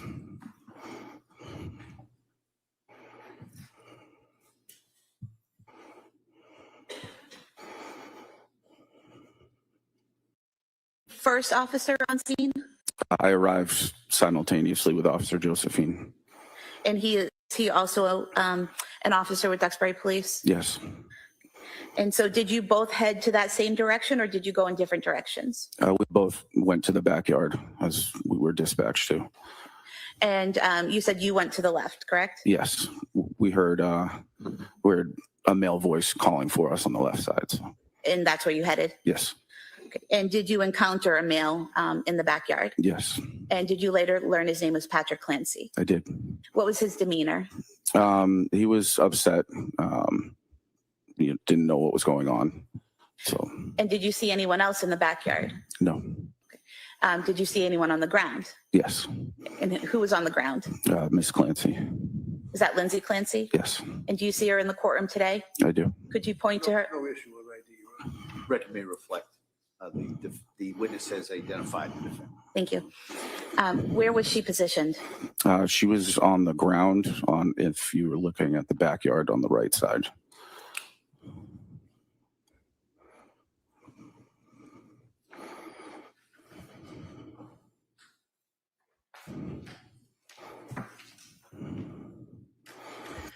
And again, another person that could have been stipulated. The defense has not argued one iota the fact pattern in this case, the end result, the horrific reality at the bottom of this case.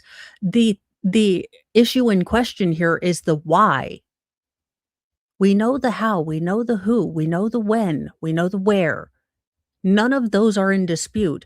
And again, I've said it before, and I'll probably say it a gajillion times before this trial is over. But from everyone, fuck you, Commonwealth, for doing this. You didn't have to. Showing you what's been previously marked as exhibit 38. Is this the back of the house? It is. And showing you what's been marked as exhibit 37. Do you see the area where the defendant was when you entered the backyard? Yes. Do you mind standing up with court permission and just pointing that out to the jurors? So in this area. And if the record could reflect, he's pointing near the window well to the far right side of the back of the house. Record may reflect that. When you saw her in that location, do you remember where her head was? Her head was towards the house. And where were her feet? Pointing out away from the house.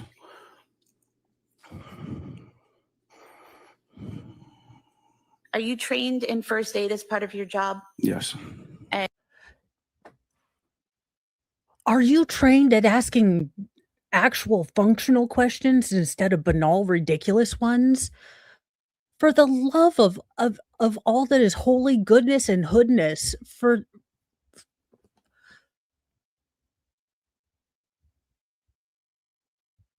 if you need a clearer example that the Commonwealth just doesn't get it, this is masking. And we're gonna take a quick break because I will probably get, struck and I'll probably have to take this out, but I tend to have a hard time explaining, um, feelings, and it's gonna it is an incredibly old song, it's a kid's movie, but if anything explains masculine masking better than this to a person that struggles with feelings, if you're wondering, if those of you who haven't discovered the awesomeness that is Ernest P. Worrell, this is from Ernest Saves Camp, one of the 3, Touchstone or no, 4 Touchstone movies, subsidiaries of Disney, that, were the Ernest movies that, I do believe went to theater. Uh, so but this has become one of my favorite songs lately because it eloquently and simply, with maybe the heart and innocence of a child, explains masking, and when it all gets too much, it's such a a wonderful way. I'll send it to my husband when I'm having a hard day, and he gets it. He knows I'm hanging in there, but I'm not.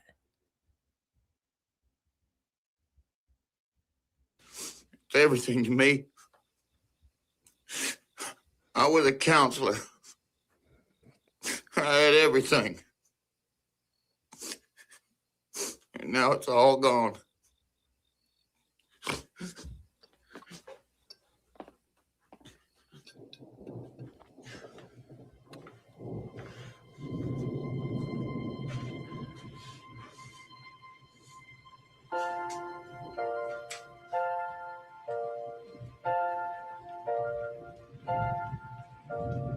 Gee, I'm glad it's raining. There's always something to be thankful for. We have to we're gonna complain, but hey, it's not that bad. It's raining, but I'm in a lot of pain, but I'm here. I'm awfully glad it's raining, 'cause no one sees your teardrops when it pours. And no one knows the thunder is your heartbreak in disguise.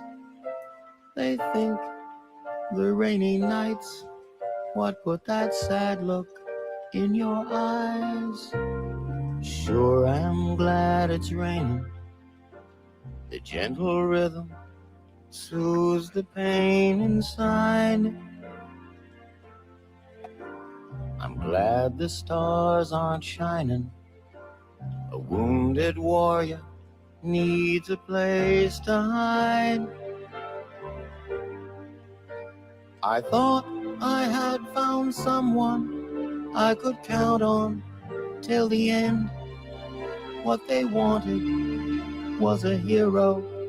All I needed was a friend. Gee, I'm glad it's raining. I hope the morning sun won't come up soon.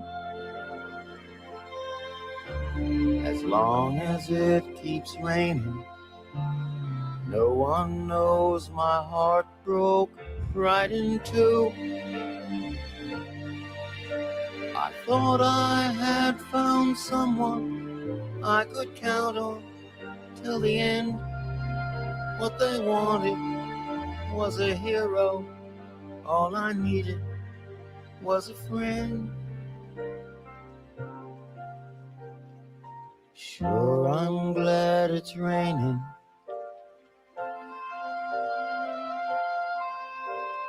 I'm awfully glad it's raining.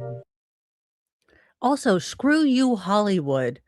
You know, for $3 million, we just had a masterclass in positive release of male emotion. You know, we want to go on and on about toxic, masculinity. Here in 2 minutes in a stupid Ernest movie, which I find to be a classic and should have gotten an Oscar, but I wasn't asked. We got an example that yes, boys, young men, even warriors need a time to cry.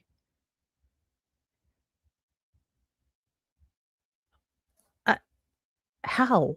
How, Hollywood? How? How could an Ernest movie in 2 minutes do a better example of positive release of negative emotions in young men? It's okay to cry. Even warriors need a time to go lick their wounds. And yeah, maybe men don't do it in a crying circle. They go out into the woods. They listen, they smoke a cigarette. They do what they have to do, but it's okay that they do it. Again, the fact that an Ernest movie has more emotional depth than the Commonwealth. This is the timeline we live in. January 24th, 2023 at 5:24 p.m., correct? Oh, Yeah. crap. And you were Wrong Commonwealth, same Cahoontery. and do you carry equipment with you in case you have to provide first aid to someone? Yes. When you saw the defendant on the ground, did you go to her and observe any injuries? She had cuts to both wrists and to the left side of her neck. The cuts to her wrists, were those actively bleeding when you saw them? No, they were not. When you saw the cuts to her neck, were those actively bleeding? No.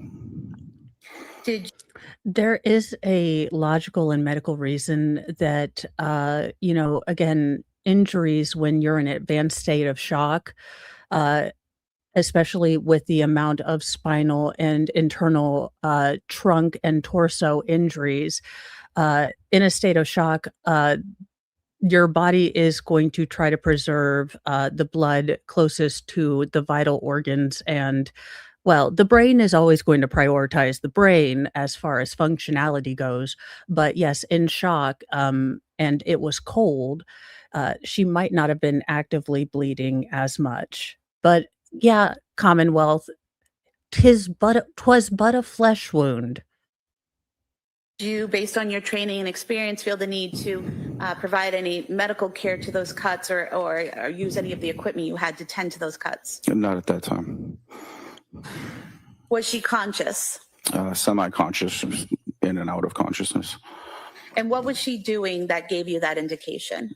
She would wake up and move around and then kind of just go still again. And when you say she would move around, what parts of her body was she moving? Just her head, really. Was she able to speak to you? She wasn't, no. Was she making any sounds? She was just like, it sounded like she was in pain. So something like moaning or something like that? Yes.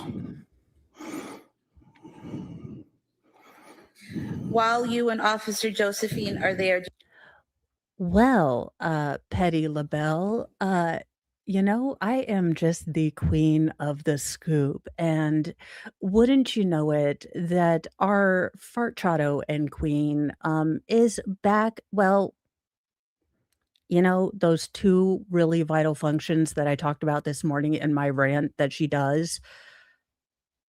She apparently is not feeling well. Now, allegedly for comedic purposes, apparently, with the demand for green energy, she has been tapped for advanced methane production research.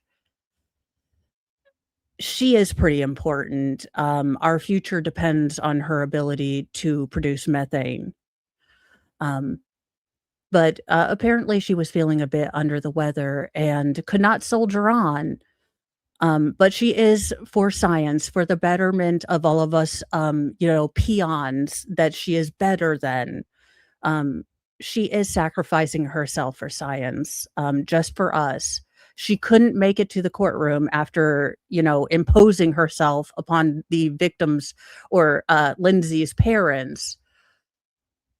But she is as always, as Jess has always been and always will be, working for the benefit of us poors. Do other first responders, such as firefighters, start to arrive?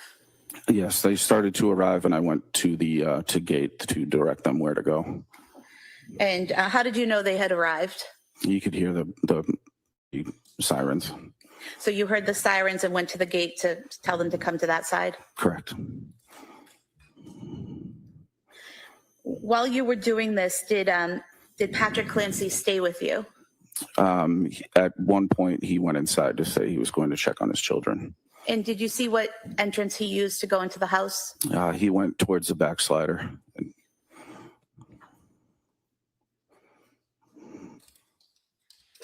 Shortly after Patrick Clancy went inside the home, did you receive a call on your radio? Yes. And what did you hear on your radio? Dispatch said that he couldn't wake them up.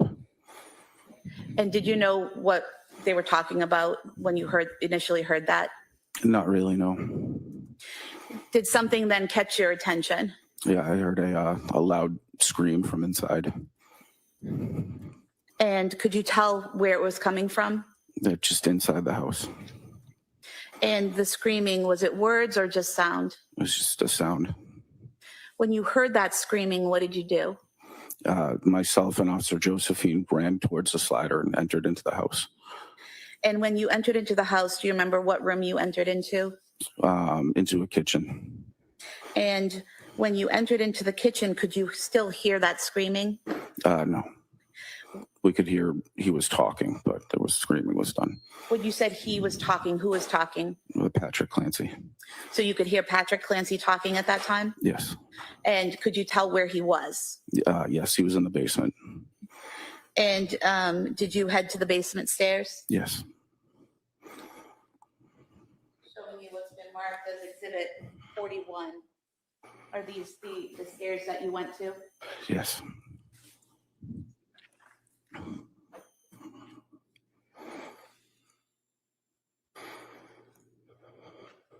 Did you go to the bottom of the stairs? I did. Once you got to the bottom of the stairs, is it accurate that you either have to go right or left? Correct. Which direction did you go?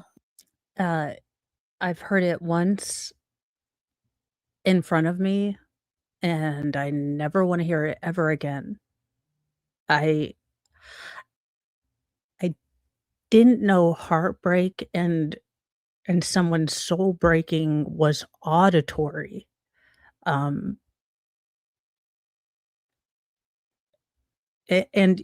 Heartbreak isn't contagious, but it's a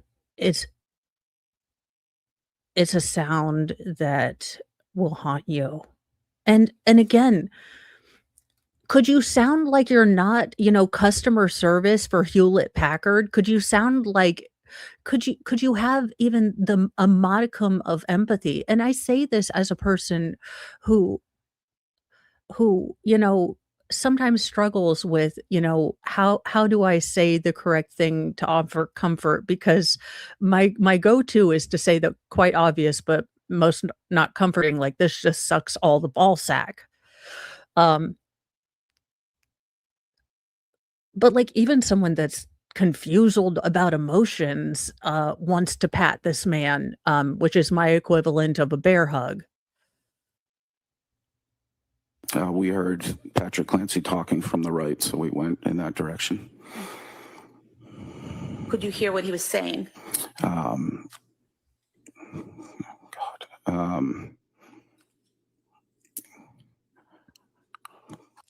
And welcome, Cyber Chick Boston Raiders.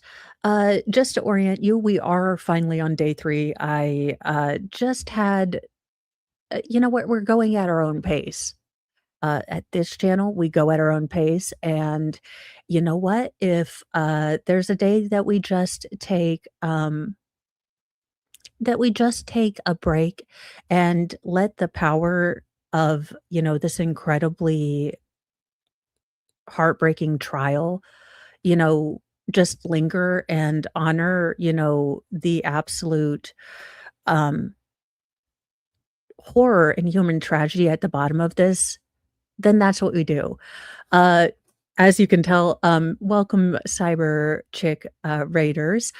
We have the eyebrows of justice. I have been reliably told that this is the only way that one can trial stream as a true crimer. Now, as you can probably tell, we're a bit irreverent here, but there are certain lines that we will never cross. We will never disrespect the absolute loss and human tragedy at the bottom of any case. And we will never fire the first shot, but we will treat the Commonwealth with the respect that they have earned, which is none. That being said, I just figured I'd give you guys that. We do have puppy kitten breaks. This is an incredibly hard trial. So if you guys need one, they're about 30 seconds and a bit of a longer break, Moxie or Sarah Boone, just as sort of, if you need a palate cleanser. But as the ultimate reminder, this is a tough case. I never want you guys to continue watching if you need, to take a break. There's nothing wrong with taking a break. I will be doing a breakdown probably this weekend of the first week of this trial, probably sans eyebrows because I'll be full screen and it does tend to take me out when I look up from my notes and see these things. Honest to God, how does Nancy Pelosi's surgeon look at this and think,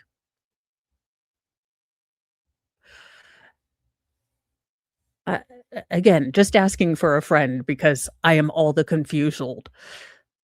It's always bothered me, but even more so now that I actually have like visual ex expectations of what it actually looks like.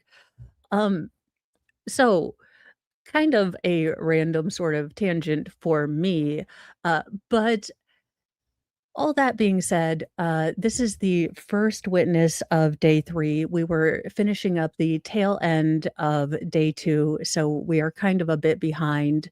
But do be mindful of your own mental health. This is an incredibly tough case, so, there is no shame in needing to take a break from it. There Yes, we are honoring, not only the 3 precious lives lost, but every single person that was touched by this case, by sitting and, watching it, with, an open mind and trying to be respectful. Though I can be transparent that the more I am watching, the more I am leaning toward the defense, just because of the utter cahootitude of the state and the fact that their theory makes no sense to me. But I digress. Let us continue on the trial, so we won't be here till tomorrow because I'm just rambling. Do you mind if I? You don't recall? Yes. I have no objection. We need to refill it. I've never looked at this before. Do you recall him saying, I can't wake them up, I can't get them up? Yes. And do you remember his demeanor as he was saying that? He seemed very upset. What did you do in response to that? What the hell are these questions? And look, I am not the most in touch with my own feelings. Like, as a female, I will get that I am relatively oblivious until they explode in my face like a Jackson Pollock, splatter of feelings that I'm trying to decipher days later. But what kind of redonkulous question? What in all of the stupidity? I mean, honest to God, like, I have had more salient questions asked of me by my youngest, most feral child, and he's 10, has spinal tap 13 ADHD, and barely pays attention to what I do. He came from a back room, so we ran into that back room.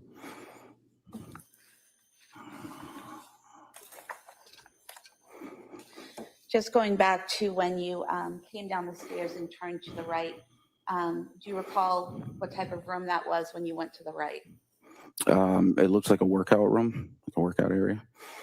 I'm going to show you a few pictures here. If you could just look at them and tell me if you recognize what they depict.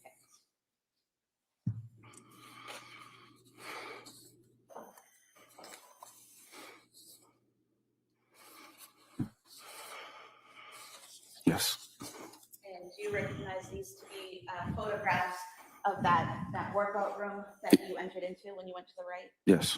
We could have these marked as the next few exhibits. Objection. Those may be admitted. 4 exhibits.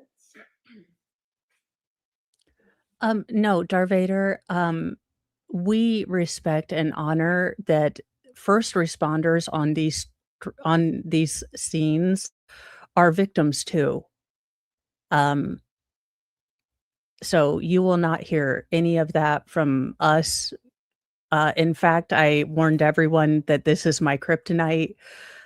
Stoic professional men who are holding it together are my kryptonite, and I have nothing but respect. But I do understand your concern, and I'm sorry if you were ever on channels where that was a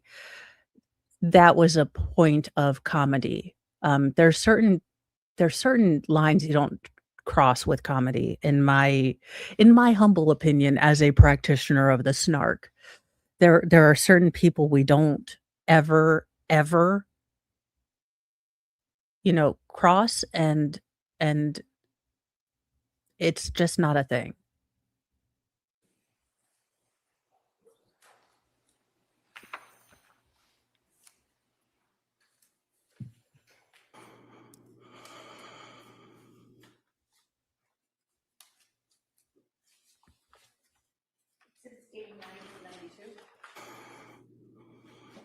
Sir, showing you exhibit 89. Is that the view when you first come down the stairs and turn to the right? Yes. And then showing you exhibit 90. Are those exercise bands there tied to the closet door? Yes. 91, just a close-up of that, correct? Yes. Then 92, what are we seeing in this photograph, sir? That was the back room that he seemed to be coming from. That Patrick was coming from? Yes. You also looked at 2 photographs from that room. Are those fair and accurate depictions of how the room looked that day? Yes. We could have these marked as the next 2 exhibits, please. All right, they may be admitted.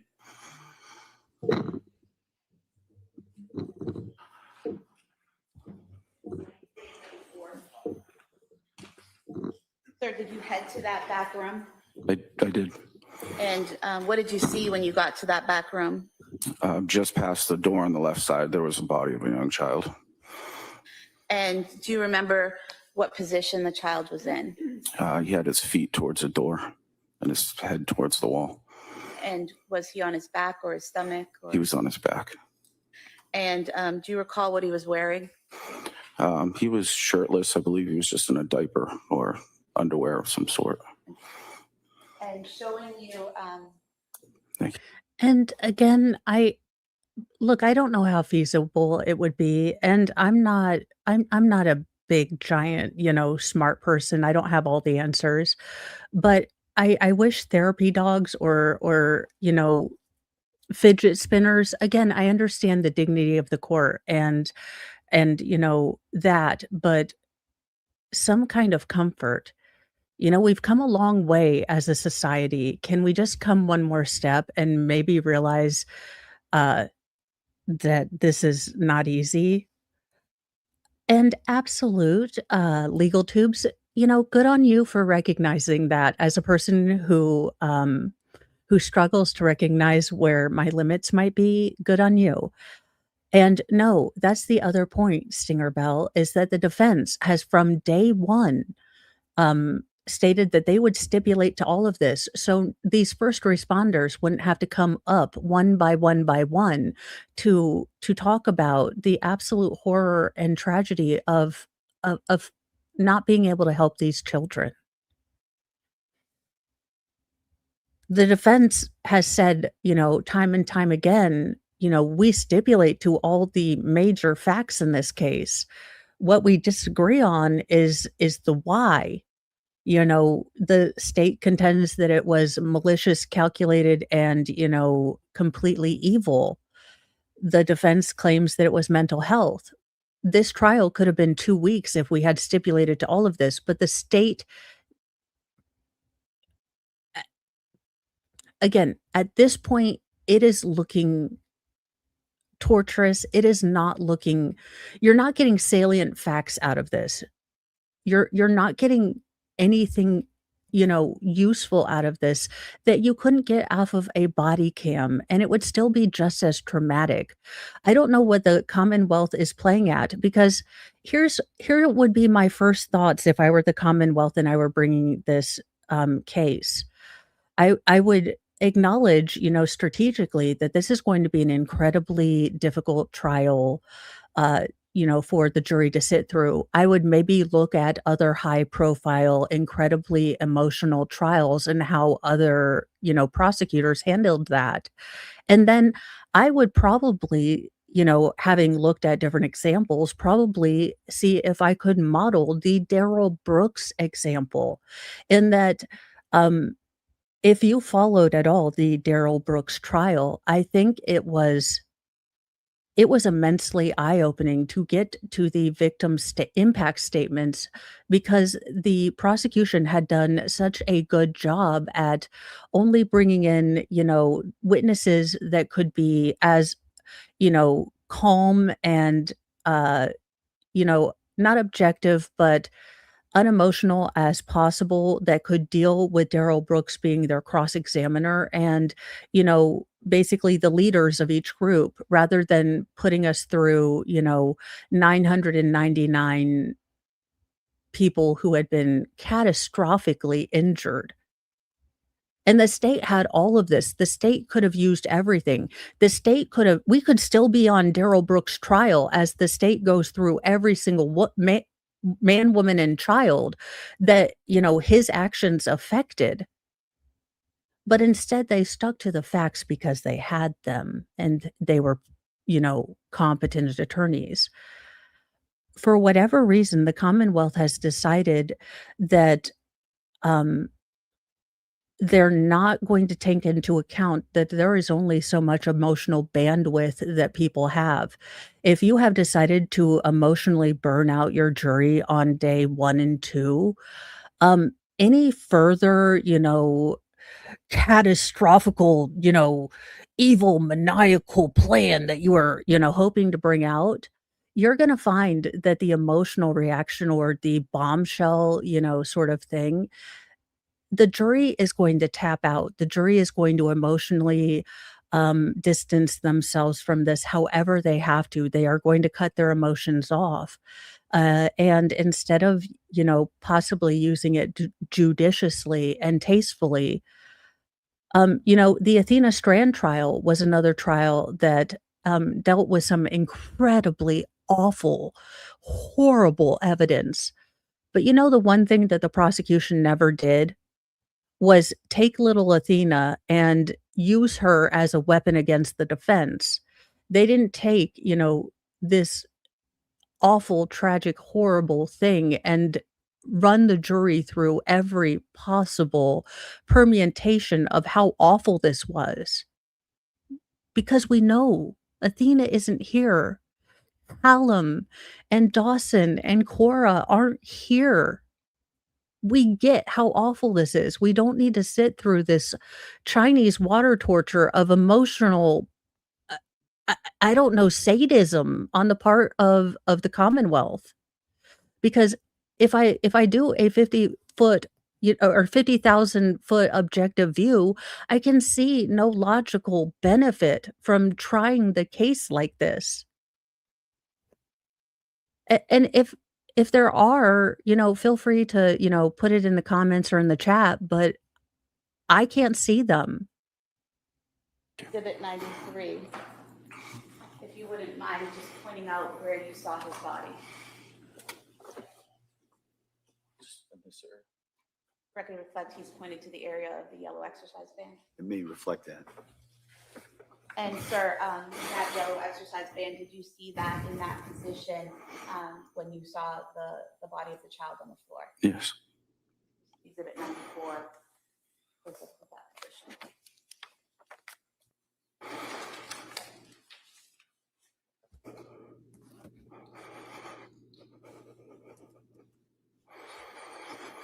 Sir, did you later learn that child's name was Dawson Clancy? I did. And can you describe his physical appearance when you saw him? He was discolored, like a bluish purple. Do you remember what his face and neck looked like? No. Again, I've said it before and I'll say it again. It has been proven the neurotransmitters required in the biochemical process that is sort of a cascade process. One thing must happen after the other in a precise sequence in order for the human mind to accurately record memories. In times of great stress and high drama, they do not. And the fact, because this is what we see, but we won't see.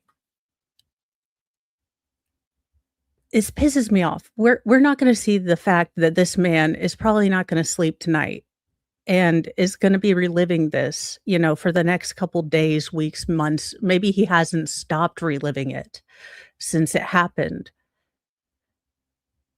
But I can tell you, when you are doing your damnedest to keep things together with all the stuff you've seen, and then you have to relive it, this man's going to be in a certain level of hell. And I hope he has the support and kindness and just everything he needs to get through the next couple days. Because I've not been a first responder, but I know that when I relive something hard, I'm not good for the next couple days.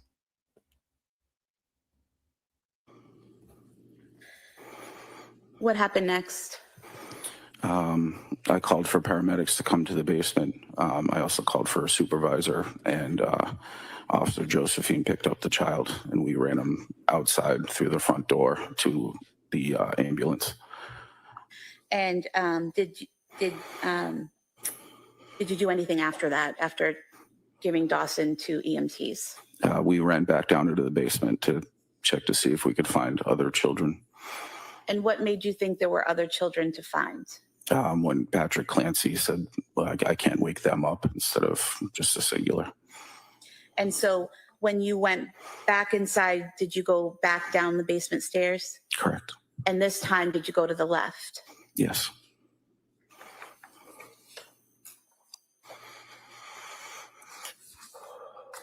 Sir, showing you a series of photographs. You could just tell me if they clearly and accurately reflect how the left side of the basement looked on January 24th, 2023 when you went in there. Right, just for the record, they don't need to lay a foundation. I agree to the photographs, no objection to any of them, so we don't have to go through all the All right, foundations. thank you. All right. Yes. Could I just mark this the next exhibits, please?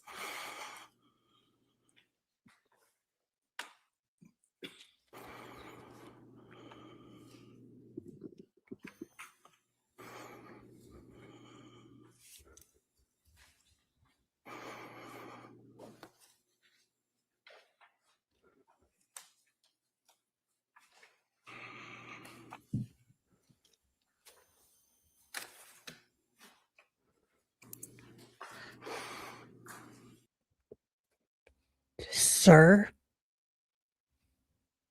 y'all get your hillbilly Kleenex, your toilet paper. It's on. Look, the floodgates have done opened. I have very few kryptonites. I can usually remain stoic.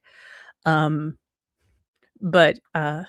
very burly men floosing it is that is my kryptonite.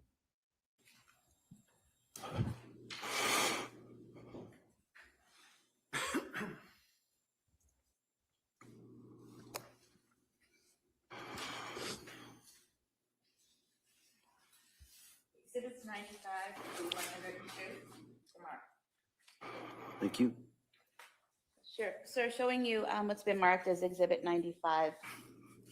Is this what you saw when you went down the stairs and went to the left, that first view? Yes. And then showing you Exhibit 96, is that a further view as you go into the room? Yes. Now, when you went into that room, what did you see? There were two children on the floor, motionless, and EMTs and paramedics were working on them. And did you later learn that those children were Cora Clancy and Callan Clancy? Yes.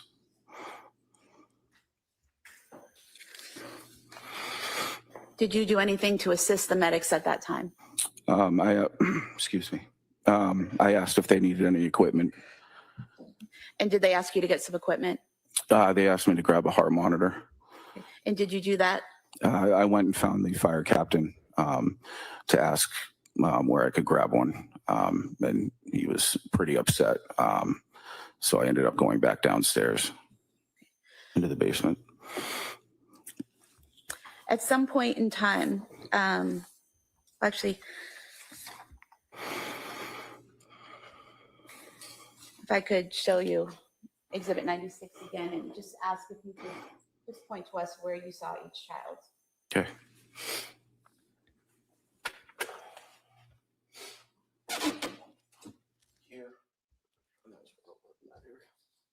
So for the record, the first area you pointed to was in between the blood stain and the black exercise band. Is that correct? Correct. And then the second area was over toward in front of that small nightstand or some type of shelving unit. Yes.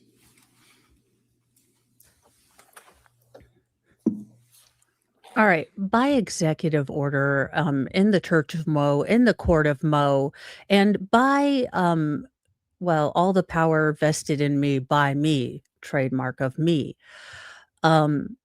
I sentence the Commonwealth to, she is one of my favorites. I don't know if it's going to work out for the Commonwealth, but they are never allowed to get rid of this new client. For being absolute douche canoes with no souls, you are sentenced to forever be Sarah Boone's legal counsel. Oh, No take- Sarah, she won't forget. She's an honor roll and no regret. No tears have touched her lashes yet. She's scribbling like a Shakespeare vet.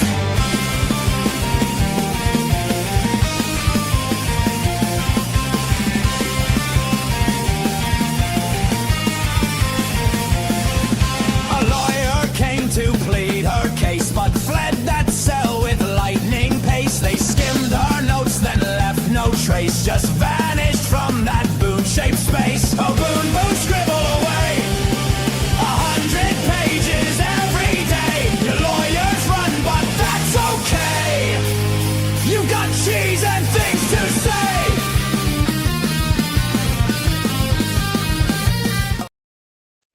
I need to change the ending, but yes, in the Court of Mo, you can be sentenced to be legal counsel to Daryl Brooks or Sarah Boone for the rest of your, legal career. No take backsies.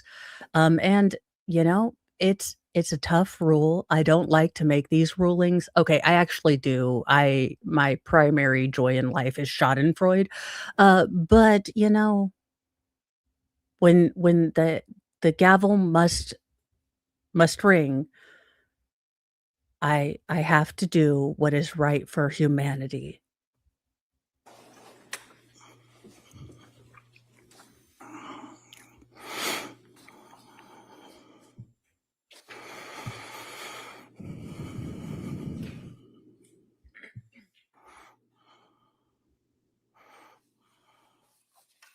At some point in time, did you go back outside? Yes, they stated they need an officer with Lindsay Clancy. And I'm going to show you a photo here outside near that window well that's towards the right of the house. Is that where Lindsay Clancy was, where that medical debris is? Yes. And just showing you another photograph. Again, even if you believe that Lindsay Clancy is an evil monster who did all of this on purpose, you would have to recognize objectively that this is torture for a man whose entire career is helping people on the very worst days of their lives. What purpose is served in getting justice if you truly believe that Lindsay Clancy is, the monster the Commonwealth says they are, by shooting yourself in the foot and making yourself universally hated and appear, absolutely, again, universally unsympathetic to the emotions of anyone, people that would ostensibly be on your side. Again, this officer is ostensibly on the Commonwealth side, and she's doing this to them, and she will continue to do this to them. It doesn't make sense, even on a strategic, logical, optical level. None of it makes sense. If you want to, again, get the jury to buy your theory, it helps to have them not think you are a cahoot. We're less likely to listen to the theories of cahoons. We're less likely to listen to them. We're more likely to tune them out. That just showing further to the right in a broader area of that same scene. Yes. I could have the close-up mark as the next exhibit and the broader photo as the All following. right, they may be admitted. This is 103 and 104.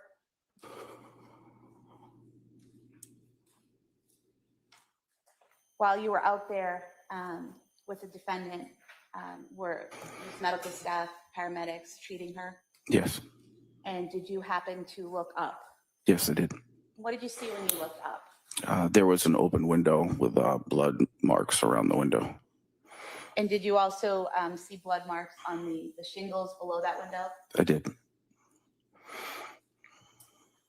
Showing you a photograph here. So up at the top, is this the open window you're referring to? Yes. Zooming in on the shingles here to the left and right, just below that window, are those the blood marks you're referring to? Yes. And here in this photograph, you had mentioned blood marks on the upper window. Is that what you're referring to? Yes.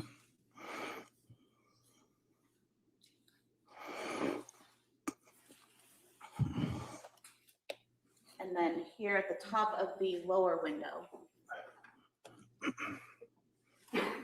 these marks here, are those the other blood marks that you saw? Yes.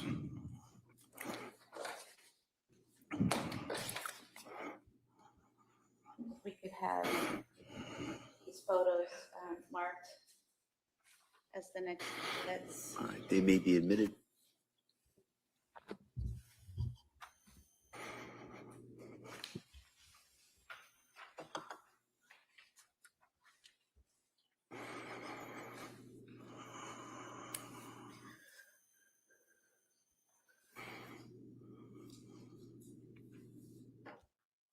While you were out there in the backyard, did you see a ripped or, oh, I'm sorry. 105 through 108. All right, no. Did you see? I refuse to be a party of this anymore. If the defense has cross-examination,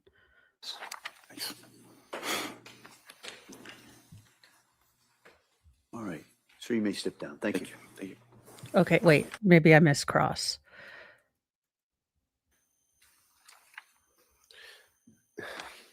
Thank you for your incredible service. Thanks.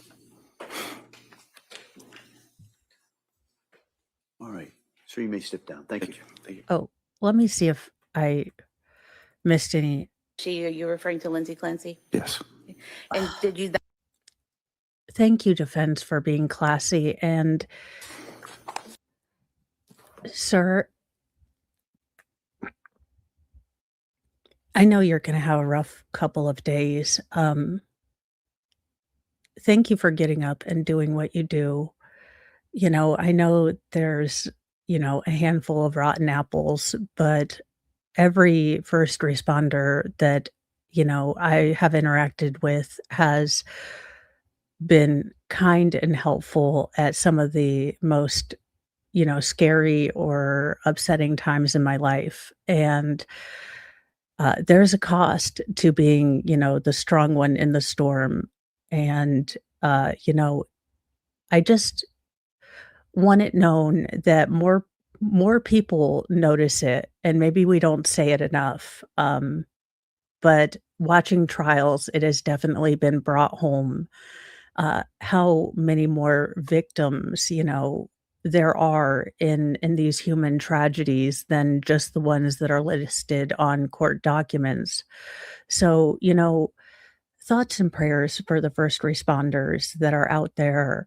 Um, and if you know first responders in your life, just check in on them.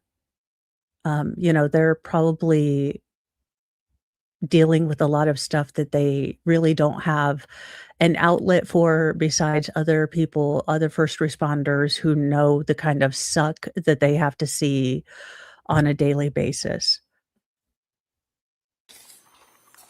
All right. Reddington?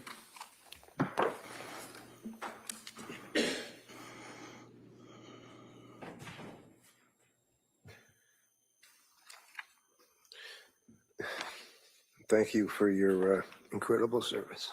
Thanks. All right. Sir, you may step down. Thank you. Thank you.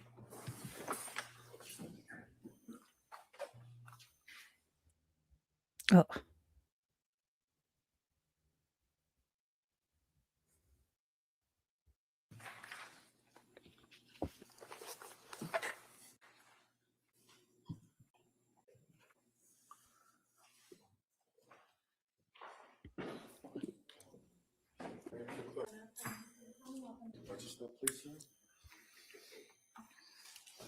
All right. Good morning, sir. All right, counsel. Thank you. Good morning. Could you please state and spell your name for the record? Brian, Brian, Josephine, Josephiane. And what's your date of birth, sir?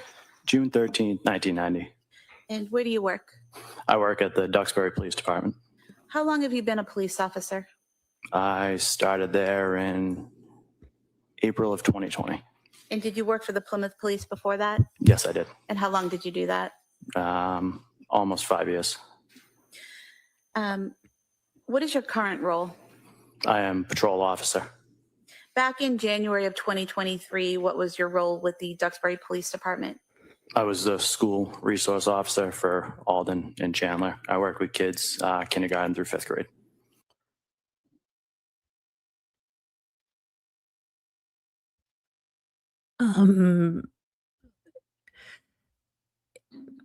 This is in no way meant to be a disservice or a dismissal of this man's participation in trying to save these children's lives, but I can't. I this is uniquely cruel. This is like taking a preschool teacher to a homicide.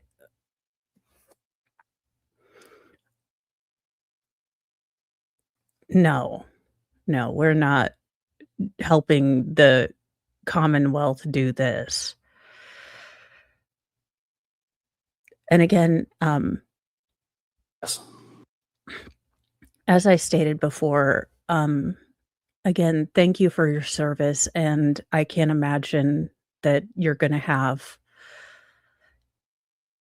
not a rotten next couple of weeks, months, maybe years. This will probably never leave your mind. And I pray that you are offered the support and you find something that works for you. Your therapy, your way to center might not look like mine, but I hope you find something that isn't maladaptive that works for you. Because the school resource officer, really? Really?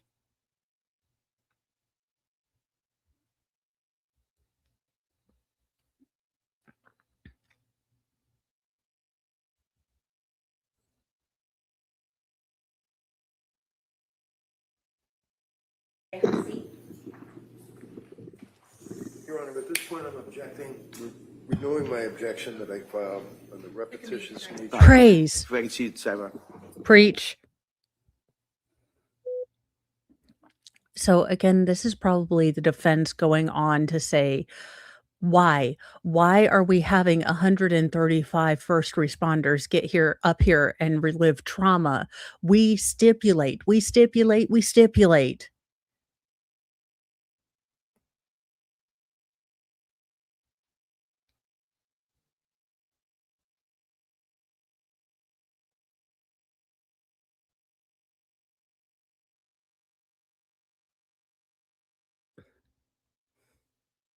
Yes. Yes, Commonwealth calls PJ Hussey.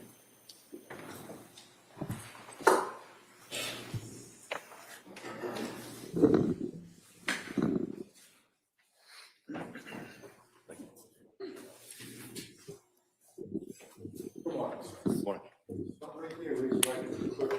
morning. Do you solemnly swear that the testimony in the evidence you shall give to the court and the jury All right, good morning, sir. Good morning. If I may. Yes, please. Thank you. Good morning. Could you please state and spell your name for the record PJ Hussey, Hussey, and your date of birth? 5/5/1963. Where do you work? Duxbury Fire Department, And how long have you been a firefighter? 32 years. No. Again, no. And sir, thank you for the service that you provide for your community, for the weight you carry of all the people you couldn't save and all the people that you did save. I'm sure they outweigh the ones that you can't, but I imagine that the ones that you couldn't weigh very heavy. I will not be a party of this. No. With immense respect, no.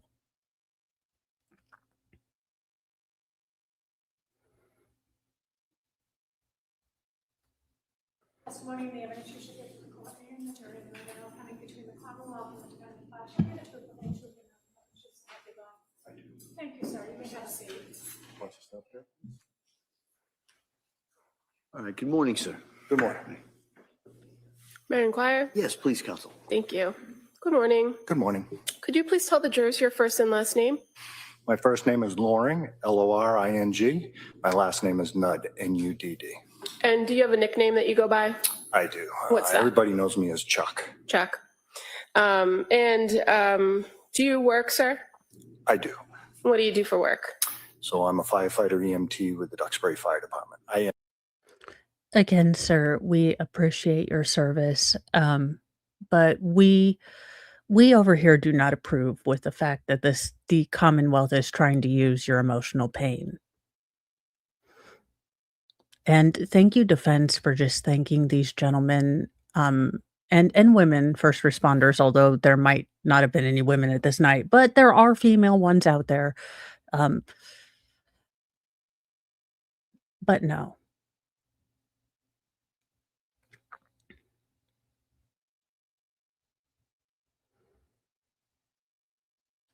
What in the haunting? No, what in the ghost of Nellie Olson is that? And his body was pale. And so. No. Okay, is this a trend?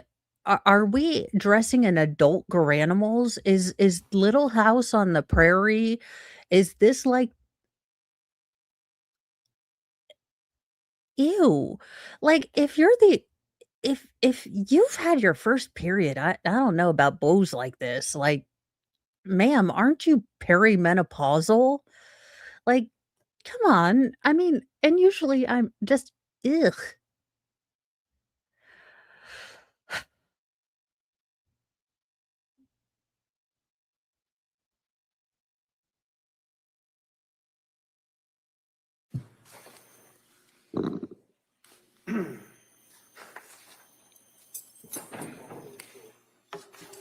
Arva? Good morning. Do you solemnly swear that the testimony in the evidence you shall give to the court and the jury in the matter coming between the Commonwealth and the defendant shall be the truth and the truth. Thank you, sir. You may have safe. Watch your step, please. All right, good morning, sir. Good morning. All right, counsel. Thank you. Good morning. Good morning. Could you Okay. It's not him, and maybe it's just the way he walks, but he reminds me of Ramathorn from Super Troopers. I love that movie. It is the best movie ever. It should have won an Oscar. It would have if I were in charge. please tell the jurors your first and last name, please? First name is Keith. Last name is Nettie, Nette. And where do you work, sir? I work for the Duxbury Fire Department. How long have you been with the Duxbury Fire Department? About 17 years. And currently working for the Duxbury Fire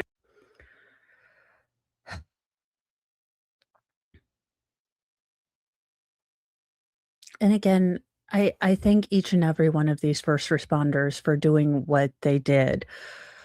But this is hard on them. And I don't like to, again, for no evidentiary value, I recognize as an adult that certain trials are going to require, people to testify about awful things. But when it's not required, I don't understand why you're making all of these men do this.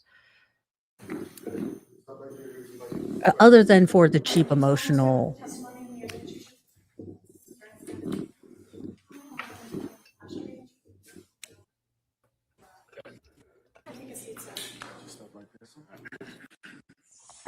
All right, good morning, sir. Good morning. All right. Yes, counsel. Thank you. Good morning. Morning.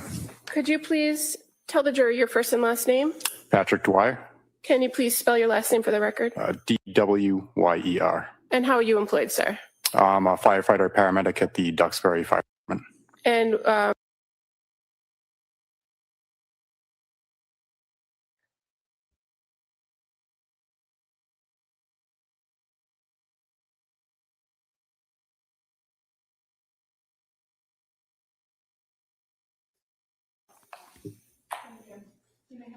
Watch your step right there, please. Hey, good morning. All right. I'm going to ask you to keep your voice up so the jury can hear you, okay? Okay. Great, thank you. Yeah, Tree Sprague. Thank you. Good morning. Can you please state and spell your name for the record? Yes, Jennifer Stratton, JENNIFER STRATTON. And it's a double-edged sword because if you burn it out, people will protect themselves. They will disengage, whether it's natural for them or not. And it might, it will be in different times and for different people, but this is only day 3. If you have a jury that is emotionally unengaged and you have anything else that you would like them to react strongly to, you've burnt them out. And your date of birth? July 11th, 1986. Where do you work? Duxbury Fire Department. And how long have you been a Duxbury firefighter? And ma'am, thank you for your service. Thank you.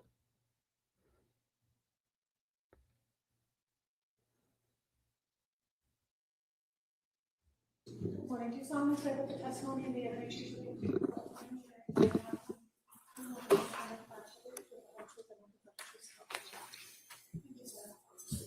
Watch your step right there.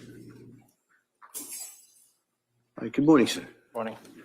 If I may? Yes, please.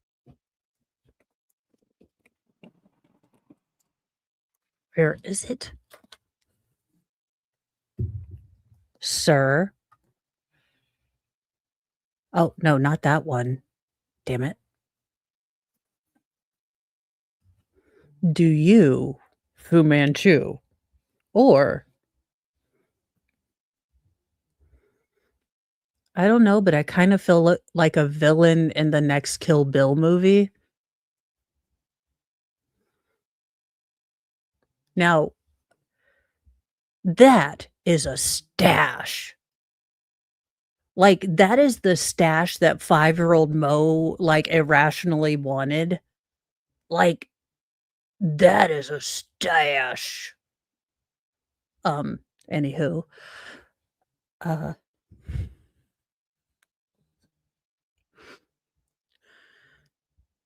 please. Thank you. Good morning. Can you please state and spell your name for the record? It's Robert Costanzo, Costanzo. And your date of birth, please. 4/24/1985. Where do you work? Pembroke Fire Department. And how long have you been a Pembroke? Again, sir, thank you for your service and your mighty stash. But we will not be a part. Oh, wait, maybe we're. Defense attorney, please be our Thing on the neck avatar. to prevent the- Please be our avatar of discontent. Oh, we're actually crossing. Yes, I have. What is the typical reaction when Took, but their respiration was Who's referred to? the patient.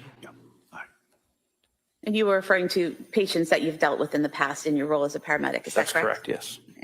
And so they would often Overdoses. does the narcan? Doesn't make- Yes, we did. Trained in Narcan on benzodiazepines, is that correct? Yeah, we don't give it for benzodiazepines. And in any event, when you gave Narcan to the body that was laying on the ground, and she had already been wrapped up on her wrist, right? That's correct. Already been wrapped up, had the thing on the neck to prevent the head from moving, right? That's correct. And also had bandages perhaps on her neck area, I'm not sure. There were no bandages that I could see because Just the the neck collar thing. blocks. Yeah, most of it I could see. There are some holes in the collar that we could see some superficial lacerations through, Right. but there was no active bleeding. Her wrists were already bandaged, so we don't take the bandages off after they're on. And Okay. there was no blood Good. screws. I asked the questions, you can answer them, okay? To Lindsay Clancy on the ground, yes? In the ambulance, but yes. And there was no reaction. It didn't have any effect on her, right? She appeared to become a little bit more, she started like reaching and grabbing a little bit more than she was before. That's consistent as well with a person who's had a head injury, right? Could be. Yeah. So in any event, the Narcan that you're trained would be dealing with opioids, right? Yes, that's correct. Now, did you know, sir, at all that she suffered a burst fracture of a cervical spine? Did you know that, sir? No. T5 through T6, T4, 6, 7, 8, all exploded, fractured. Did you know that? No. Did you know that there was hemorrhaging into her body, that she fractured every rib in her body? No. And again, the misstep that the Commonwealth did, again, you can believe that Lindsay Clancy is evil incarnate, but the misstep that the Commonwealth did is not only show no sympathy, but go on to characterize her self-deletion attempt as a, kind of a fake. So that gives the defense attorney, again, a cudgel with which to beat the Commonwealth with every time he can. He is going to list her injuries and remind the jury that the Commonwealth listed these as, a play, a plea for attention, a manipulation attempt at self-deletion. It was pretty dark out there, wasn't it? It was. Did you obviously administer aid to her, or did you also have like a flashlight on your head, or were you holding a flashlight, or what? She was already packaged. She was already on the longboard and everything. So we picked her up, put her on the stretcher, and moved out of the backyard into the ambulance. So how long did you handle, if you will, her while she was laying there? On scene, we were only on scene for, I think it was 7 minutes, I think, total on scene from the time that we. Chaotic? Yes. And it was dark in the backyard, right? Yes. There was no exterior lighting, nothing on the house that was lit up like spotlights or anything, right? That's correct. No flashlights, right? No. And you scrutinized a hole in the thing that goes around the neck when someone has a head injury, especially a cervical injury, thoracic injuries. You scrutinized a hole that noted that there was superficial wound to the neck. That's all we could see through the side of the collar. Who's we? Me and my partner. Was your partner scrutinizing the hole as well? The whole, I don't know. You said there's a hole in that, and the thing that goes around the neck. Yeah, there's holes in the collar that you can see through. Right, and you were scrutinizing. You were looking through it, right? Yeah. You just told the jury you saw Yes. superficial cut of the neck, right? Yes. Did your partner look through the hole as well? And you've talked about your testimony with the district attorneys in the past, haven't you? Yes.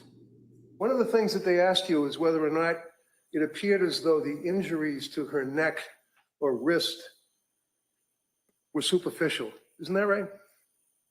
Yes. And other than looking through the little hole in the thing around her neck in the dark, you didn't see her neck after that was removed, did you? No. Oh, yeah. Really, Commonwealth? So you got one of your witnesses to say he saw superficial wounds, which were covered and obstructed.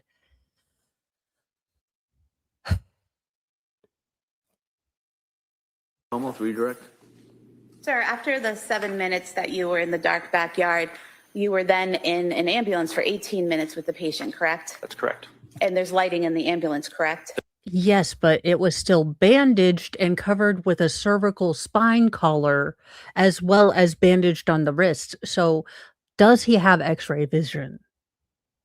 Is this man part Kryptonian? With a stash like that, I'm going to say yes.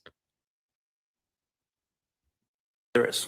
And during those 18 minutes in the well-lit ambulance, did you ever see blood seeping through the bandages on her wrists? No. During those 18 minutes in the well-lit ambulance, did you ever see blood pooling around her neck or flowing from the neck? No. Thank you. All right. Anything further? No. Okay. Thank you, sir. Please sit down. Thank you. And again, as explained, when you have catastrophic internal injuries to your trunk, your blood is going to is going to pool in those vital areas. You know, catastrophically, as you might bleed out, but you know, wounds on your arms and stuff, basically the blood is going to pool in the body's center. So, you know, injuries to limbs might not be as, you know, affected because all of the body or all of the, you know, volume of blood is going to the trunk.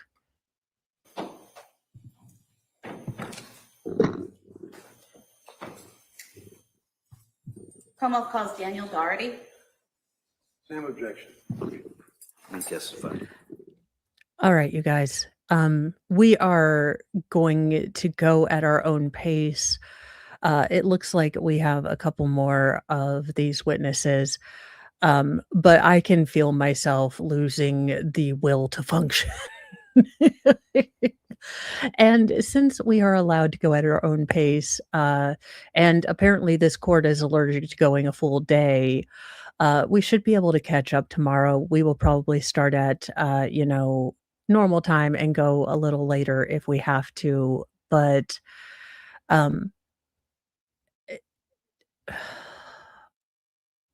I find I can't even, you know, find words to explain how disgusted I am. And usually I am a wordsmith. I am a vomiter of the wordosis.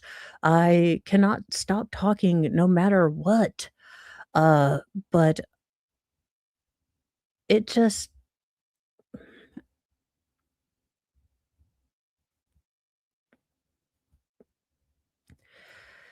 there are some cruelties that I will never understand.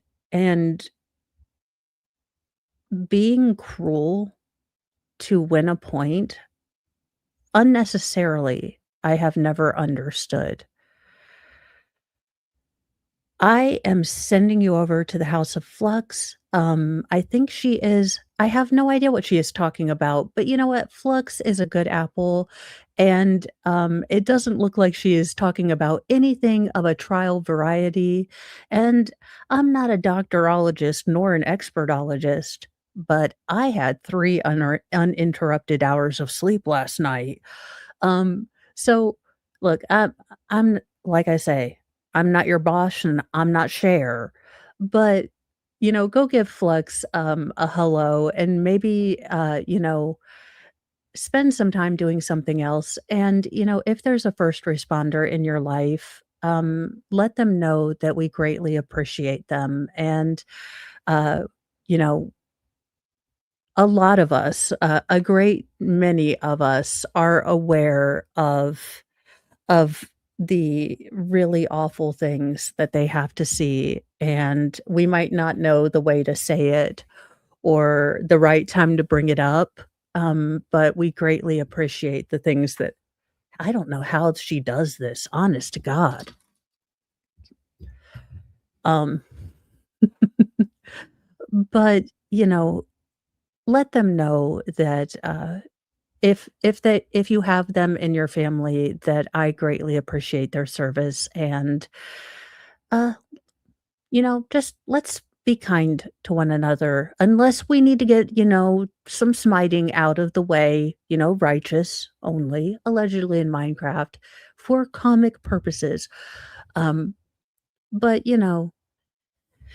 this is a rough trial, and give Baker some love. Go, give Expert some, attention. And I will see you guys tomorrow for, weekly roundup with Shizzy. We are up to no good in the neighborhood.